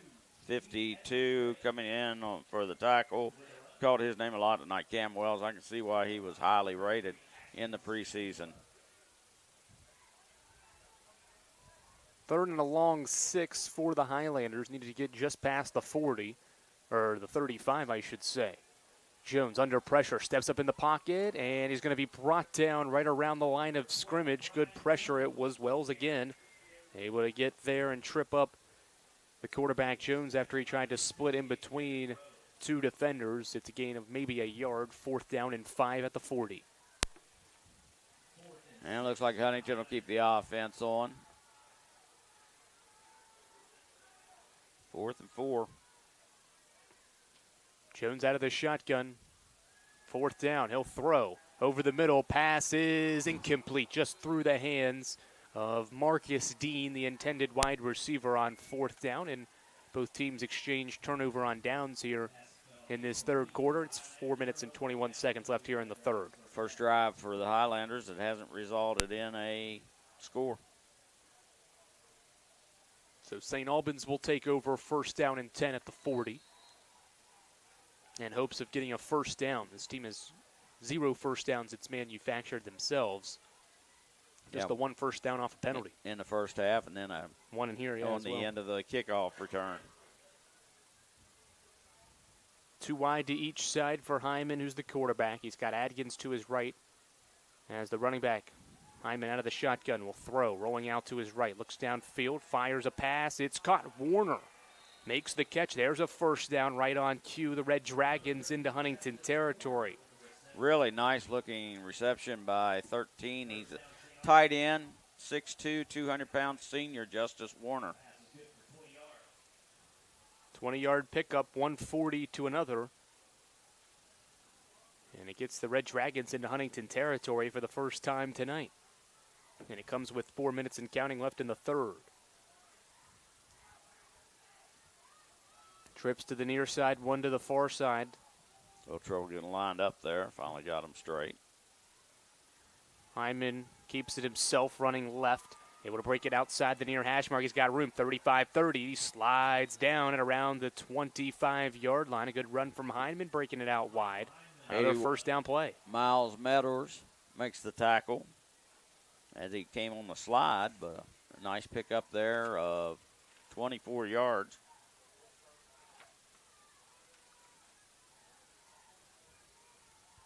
Back-to-back chunk plays for St. Albans after before that not being able to manufacture much offensively, able to get a couple of positive big plays here late in the third. Let me correct that, just 14 yards. I was talking about that 3 hours of math I took at Marshall in 166 hours. Sometimes I struggle there. 1st and 10 at the Huntington 26 for Hyman, who takes the snap out of the shotgun, hands it to Adkins. Adkins puts his head down. He's down inside the 25 to the 23. He picks up 3 yards, 2nd down and 7. Good tackle again by Steven Smith. He's a guy that's probably going to have to step up for this team next year at a linebacker. Just a sophomore, but he's backed up Tyree Smith the last 2 seasons. 2:40 and counting here in the third. All Highlanders, but St. Albans threatening for points here late in the third. Huntington up 56-0. Hyman out of the shotgun sends 2 wide receivers to the far side, 1 to the near. Atkins still in at running back. He's to the right of the quarterback, Hyman. And Huntington jumped. 2 players stepped into the neutral zone. Number 82, Aiden Anderson, came clear across offsides. A little nice use of the cadence there by Heineman, the quarterback. That is Huntington's 4th penalty for minus 30 yards. Another offsides. We've had plenty of those. 3 on Huntington and 2 against St. Albans. Huntington's done better in the penalty department in this football game. Yes, by far. 50 penalties total coming in this season in 7 games. Usually about an average around 8. As they're just below 8, as Hyman will throw on 1st down. Ball up for grabs, and making the catch is Warner down inside the 5 to the 1. Really good catch down there. He had Metters with him all the way, and they fought for the catch going down, but the tight end came up with it at the inside the 1-yard line. I can't believe he didn't give him a score.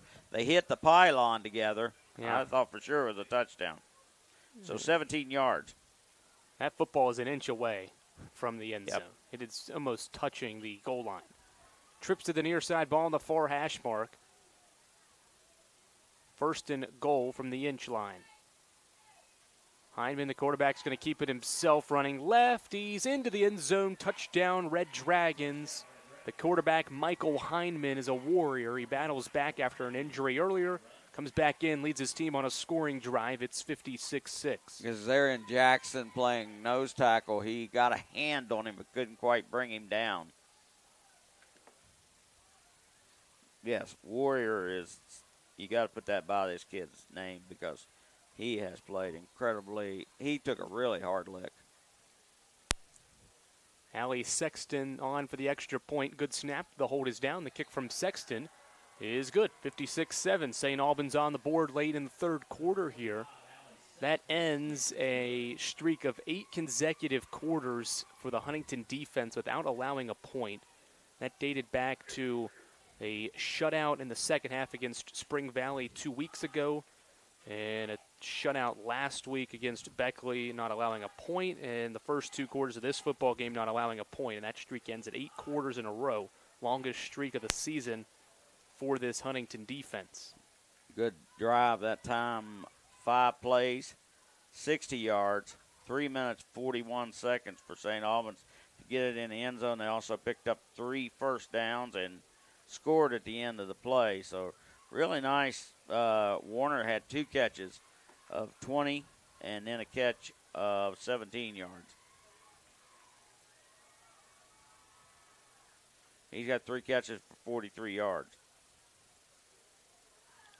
So St. Albans with a little bit of momentum here late in the third, able to put a scoring drive together with just 1:42 left here in the third quarter. It's 56-7 Huntington. Sexton will boot it away For the Red Dragons, Nakian Harrell took a kick return for a score to start this third quarter, back at the 25. Sexton's going to kick it short near side. It'll be fielded by Garrett at the 42-yard line. A little pooch kick that Garrett just dives on and will field and give Huntington good field position around the 43. That was actually something Huntington worked on a good deal yesterday on Thursdays. They get their special teams in especially, and they were reminding those guys, the ball hits in front of you, go get it. Do not wait for somebody else. Just dive on it and stop it from getting away from us. So 1st and 10 for the Highlanders from their own 30 or 43. Markel Jones back in at quarterback, 2 wide receivers to each side. As Dean comes in motion, he'll take a pitch play to the far side. Marcus Dean works it out wide. Able to get past the line of scrimmage and is thrown down by his shoulder pads. I don't know how they didn't call a horse collar on that tackle. The officials are talking it over. I mean, he clearly pulled him backwards 70. Making the hit there was Cooper Pauley, and that should have been a horse collar tackle for sure. 3 officials discussing it. They're waving it off. I'm really disappointed to see that. I think that's, well, I won't go there. But that youngster could have been hurt on that play. 2nd down and 10, no gain for the run on by Dean. He'll come in motion again near side. They'll pitch it this time to Metters. Metters cuts back, and he's going to be stuffed in the backfield for a loss. Well defended by St. Albans. It was Ashton Spangler, the defensive lineman, able to get in the backfield. It's a loss of 4 yards back to the 39. 3rd and 14. Approaching the 1-minute mark here in the third quarter, all Highlanders. Backups in here in the third. Jones at quarterback is in the shotgun for 3rd down. Low snap that he'll have to field and keeps it himself over the middle. Pass is through the hands of the wide receiver, Javion Goodrich, and it falls incomplete. 4th down. 26, that's all on him. Really good job of battling. Hit as he threw, put it right at his hands, and he doesn't pull it down. Scout Arthur in for his first punt of the night.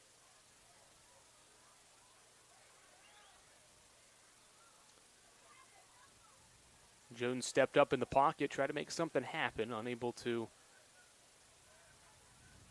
hit Goodrich on a 3rd down, and Arthur will boot it away. Good punt from Scout Arthur. He's just going to send back Hall to his 15 to field it, and Huntington's all over it special teams-wise as Hall's going to be thrown back. Well defended.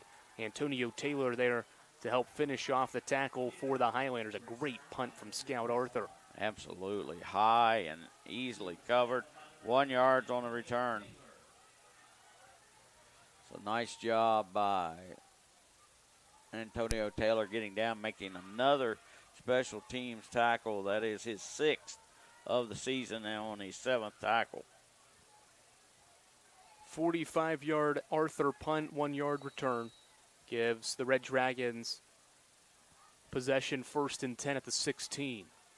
40 seconds left in the third. Heineman in the quarterback again.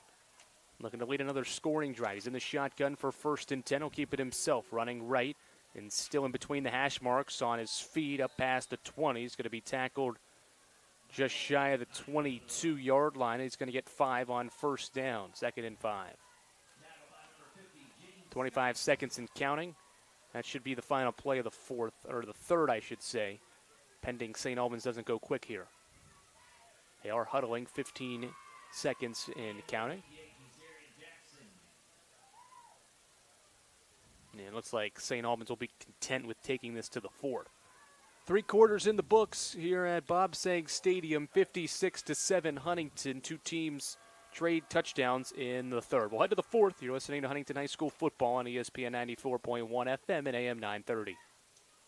Kenny Queen Ace Hardware keeps Marshall Orthopedics High School Game of the Week, presented by the Marshall Sports Medicine Institute, is brought to you in part by Jason W. Elkins at Elkins State Farm Agency. Jason can help you find coverage that works for you. Jason W. Elkins, State Farm Agent, 4346 5th Street Road, Huntington. The Governor's Highway Safety Program wants to remind you to drive sober or get pulled over. And KINDRED Communications, radio, digital, events, print, kindredcom.net. Hello, my name is Seth Seldron. I'm here in my home studio where I write, record, produce, mix, and master all my own music, as well as write, record, and edit all kinds of videos. Making my own music and making videos allows me a certain creative outlet that I wouldn't otherwise have. And one day I hope to sort of combine the two, maybe create my own music videos, direct them, edit them, as well as produce music for myself and other people.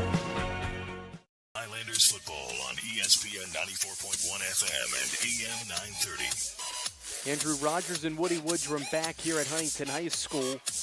8 more minutes on the clock here, fourth quarter running clock in a 56-7 football game between Huntington and St. Albans. It was senior night. It still is senior night here for Huntington High School. 11 seniors honored before the game. Members of the band and maybe cheerleaders at the same time as well were honored at halftime as well. 1st and 10, or 2nd and 5, I should say, out of the quarter break is a run to Adkins up the near sideline. He's got a first down. A good run from E.J. Adkins up past the 30 for a first down. Tackled by Tylen Barber, another one of those youngsters who came into the game with 2 tackles on the season, 1 tackle for loss.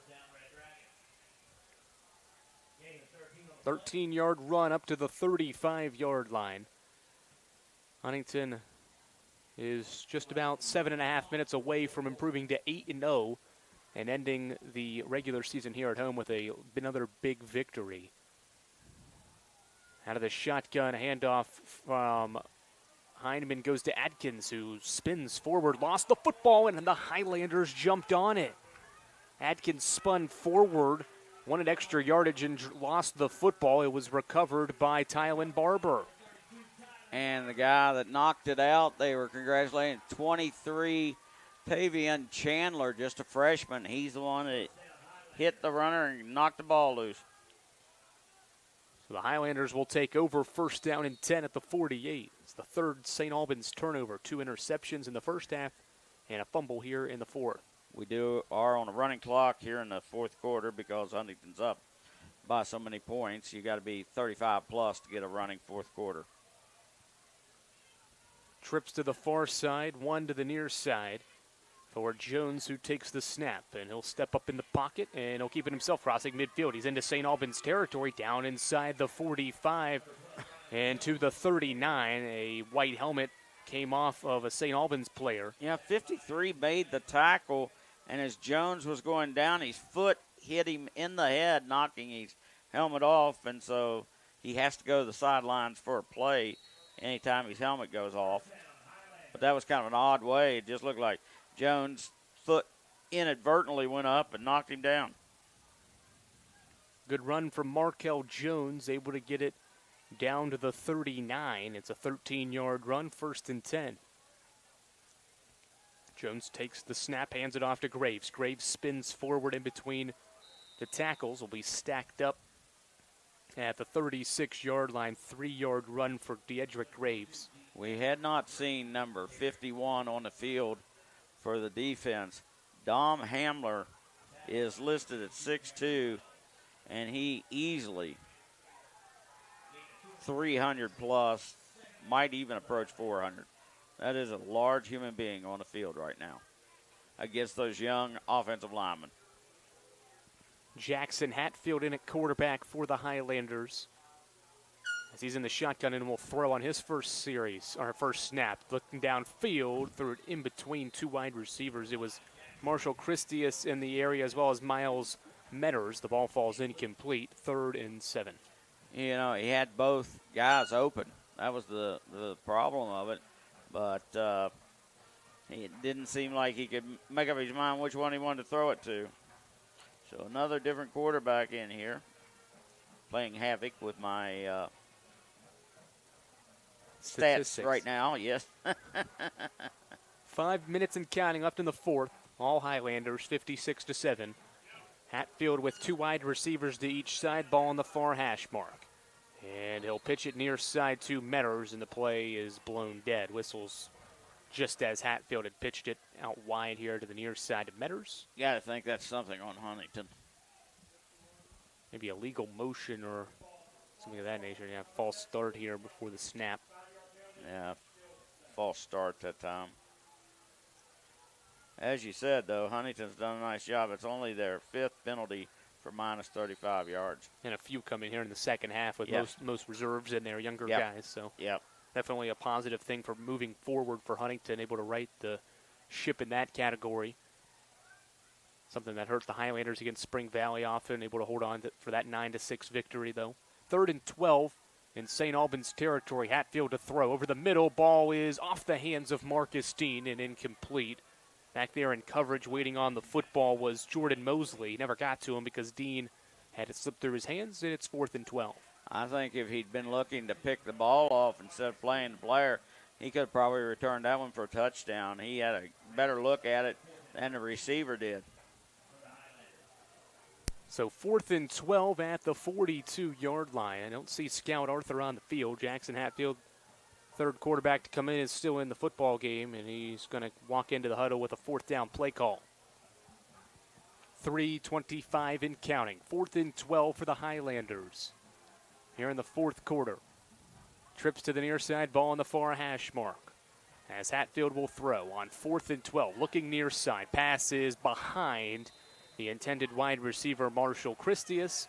And for the second time in the second half, the Huntington offense turns the football over on downs at the 42-yard line. So that's where St. Albans will take over with 3:10 left in this football game. Well, it's good to see those youngsters get in there and get a chance to, again, play in front of the lights. And this time they're facing the first team, not a team of JVs or freshmen. They're holding their own so far. Hyman and the offense back out 1st and 10. Trips to the near side. And he'll roll out to this near sideline. Still on his feet, looking downfield. He's got a man, but he overthrew him. Hyman overthrew Warner on the near sideline. Those two connected a few times here in this football game. Not able to do so that time. 2nd down and 10. Kazarian Jackson, number 58, bringing some pressure on the quarterback that time. Probably had to throw it before he was ready because the tight end was wide open that time. Justice Warner. Clock continues to roll. We're under 2.5 minutes left in this football game. 56-7 Highlanders. It was 49-0 at the half. Trips to the near side, ball on the far hash mark as Atkins will take the carry up past the 43. He's able to get it to the 45-yard line. 3 yards for A.J. Atkins. It'll be 3rd and 7. 38 making the tackle. Stephen Smith along with number 4, Cam Veazey.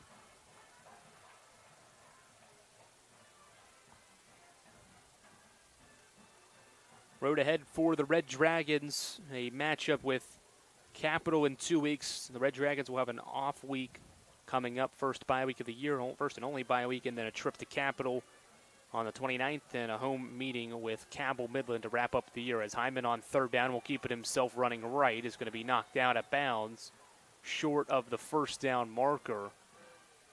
It'll be 4th down. Cam Veazey, number 4, and number 30, Walter Williams, the 3rd, in on the tackle. A couple of new faces coming into the football game here on 4th down. Kenny Smith, a 5'9 freshman. Joseph Belcher also into the football game. Darion Casebolt also into the game. Another sophomore, he's a sophomore. 2 other freshmen come in on a 4th down and 5. At the 47, need the 48 to the Red Dragons to move the chains with just 50 seconds and counting left in the game. Hyman to throw on 4th down. He's got a pass that is dropped by Chris Hall. Nice job by 14 in coverage. Coming up big there was Robert Sturm, who put the hit and would have made it short even if he'd pulled it in. Clock stopped so Huntington can get the offense back on the field for maybe 1 or 2 final plays. Just 40 seconds and counting left in this football game before the Highlanders improved to 8-0 in a large fashion again. They've got to take one snap here for the end of the game. Yep, 15-second difference between the play clock and the game clock. Locko is into the football game. He's the quarterback. Victory formation here for the Highlanders. And team loss here of 2 yards, and that'll do it. Yep, the Huntington Highlanders are 8-0, a 56-7 victory over St. Albans. Huntington with its 9th all-time win against the Red Dragons, first time since 2015 these two teams met. And Huntington once again wins another one against St. Albans. What are your thoughts quickly on this ball game? All Huntington again? It's all Huntington again. I mean, St. Albans was a little undermanned for this meeting, and unfortunately, Huntington did, though, get their youngsters in there to play against St. Albans. They gave up a touchdown, but they moved the ball a little bit better. And, it's important for Jones and the other quarterbacks to get some work when they can. So, it's a win. Now you got to get ready, go play a South Charleston team that is struggling a bit with Riverside tonight. All right, once again, the final here from Bob Sang Stadium, 56-7 in favor of the Highlanders. Post-game show next to recap this one.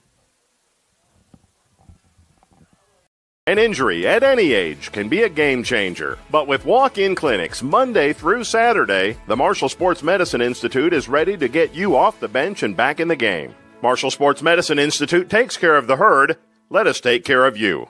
The Marshall Orthopedics High School Game of the Week, presented by the Marshall Sports Medicine Institute, is brought to you in part by TaxMasters ProBooks Plus is your tax and bookkeeping specialist. Visit TaxMastersProBookPlus.com or call 740-867-8333. Valley Health, quality care in your neighborhood. McDonald's is a proud sponsor of high school athletics. Stop by McDonald's after the game and celebrate with a Big Mac, fries, and a Coke. McDonald's. And KINDRED Communications. Radio, digital, events, print, kindredcom.net. An injury at any age can be a game changer, but Marshall Orthopedics, the area's only comprehensive sports medicine practice, is ready to get you off the bench and back in the game. Marshall Orthopedics takes care of the herd. Let us take care of you. State on ESPN 94.1 FM and AM 930. Back here at Bob Sang Stadium, Huntington improved. An injury at any 6-7 victory over St. Albans. St. Albans falls to 2-6 in defeat. Here's how the scoring went down in this one. 14 points in the first quarter for the Highlanders. The first score comes at the 8-minute mark of the first quarter. Gavin Locko, 13-yard run. Then halfway through the first quarter, found Zaza Jackson for a touchdown, made it 14-0. To start the second quarter, Curtis Jones capped off a 96-yard drive with a 1-yard run to make it 21-0. With 9:19 left in the second, Noah Wainick threw a touchdown pass here on senior night to Gavin Locko, who caught it and ran for a score to make it 28-0.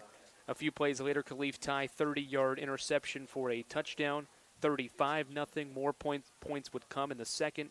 Amari Felder, 30-yard touchdown run, made it 42-0. The final score of the second quarter, a Gavin Locko touchdown pass to Nakian Harrell, 40 yards, to put Huntington up 49-0 at the half. The first play of the second half was much of the same. A kickoff return, 70 yards from Nakian Harrell. St. Albans gets a late score on a touchdown run by the quarterback Michael Hyman. Left the game earlier with an injury, fought back, stayed in the football game, and got his team on the scoreboard. Highlanders, 2 more games. This was the final one at home in the regular season. Back in action next Friday at South Charleston. The South Charleston team is going to probably be 6-1 and in the top 10 heading into that matchup next week, a bye week, and then at Riverside. St. Albans has got Capital in 2 weeks and then Cabell Midland to wrap it up. Well, and next week you take on the champs from last year, although they only played 5 games and only 1 game in the postseason.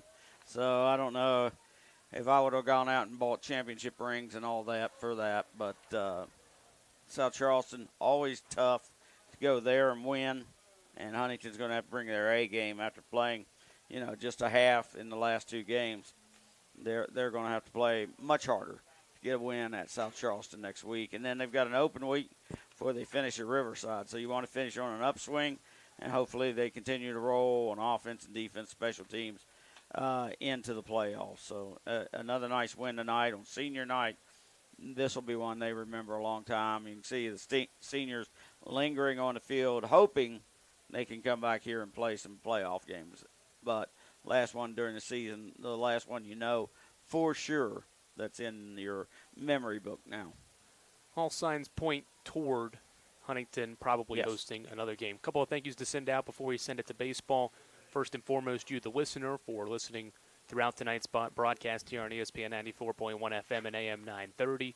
Next, I'd like to thank producer Gabriel Sellers back in the studios, keeping us on the air throughout this game. Woody, another good one here to be a part of. Good weather again. Rain showers in the area. They stayed away. Yeah. Good weather. Temperature is going to cool down, I think, throughout the rest of the week and probably the rest of the year. But again, overall, good temperatures, good weather. Can't complain. Been an amazing home season and the season of football.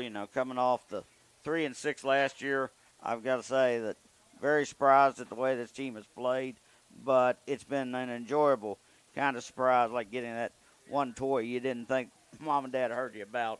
Mm-hmm. But so they've got to keep their heads on straight during the next week, get ready for South Charleston, and finish at Riverside, get ready for the playoffs because they've got a chance maybe be special this year if they can keep this roll up. Yep. Huntington wins it 56-7, improves to 8-0. We'll send it to baseball with the Red Sox up 3-1 in the top of the fourth.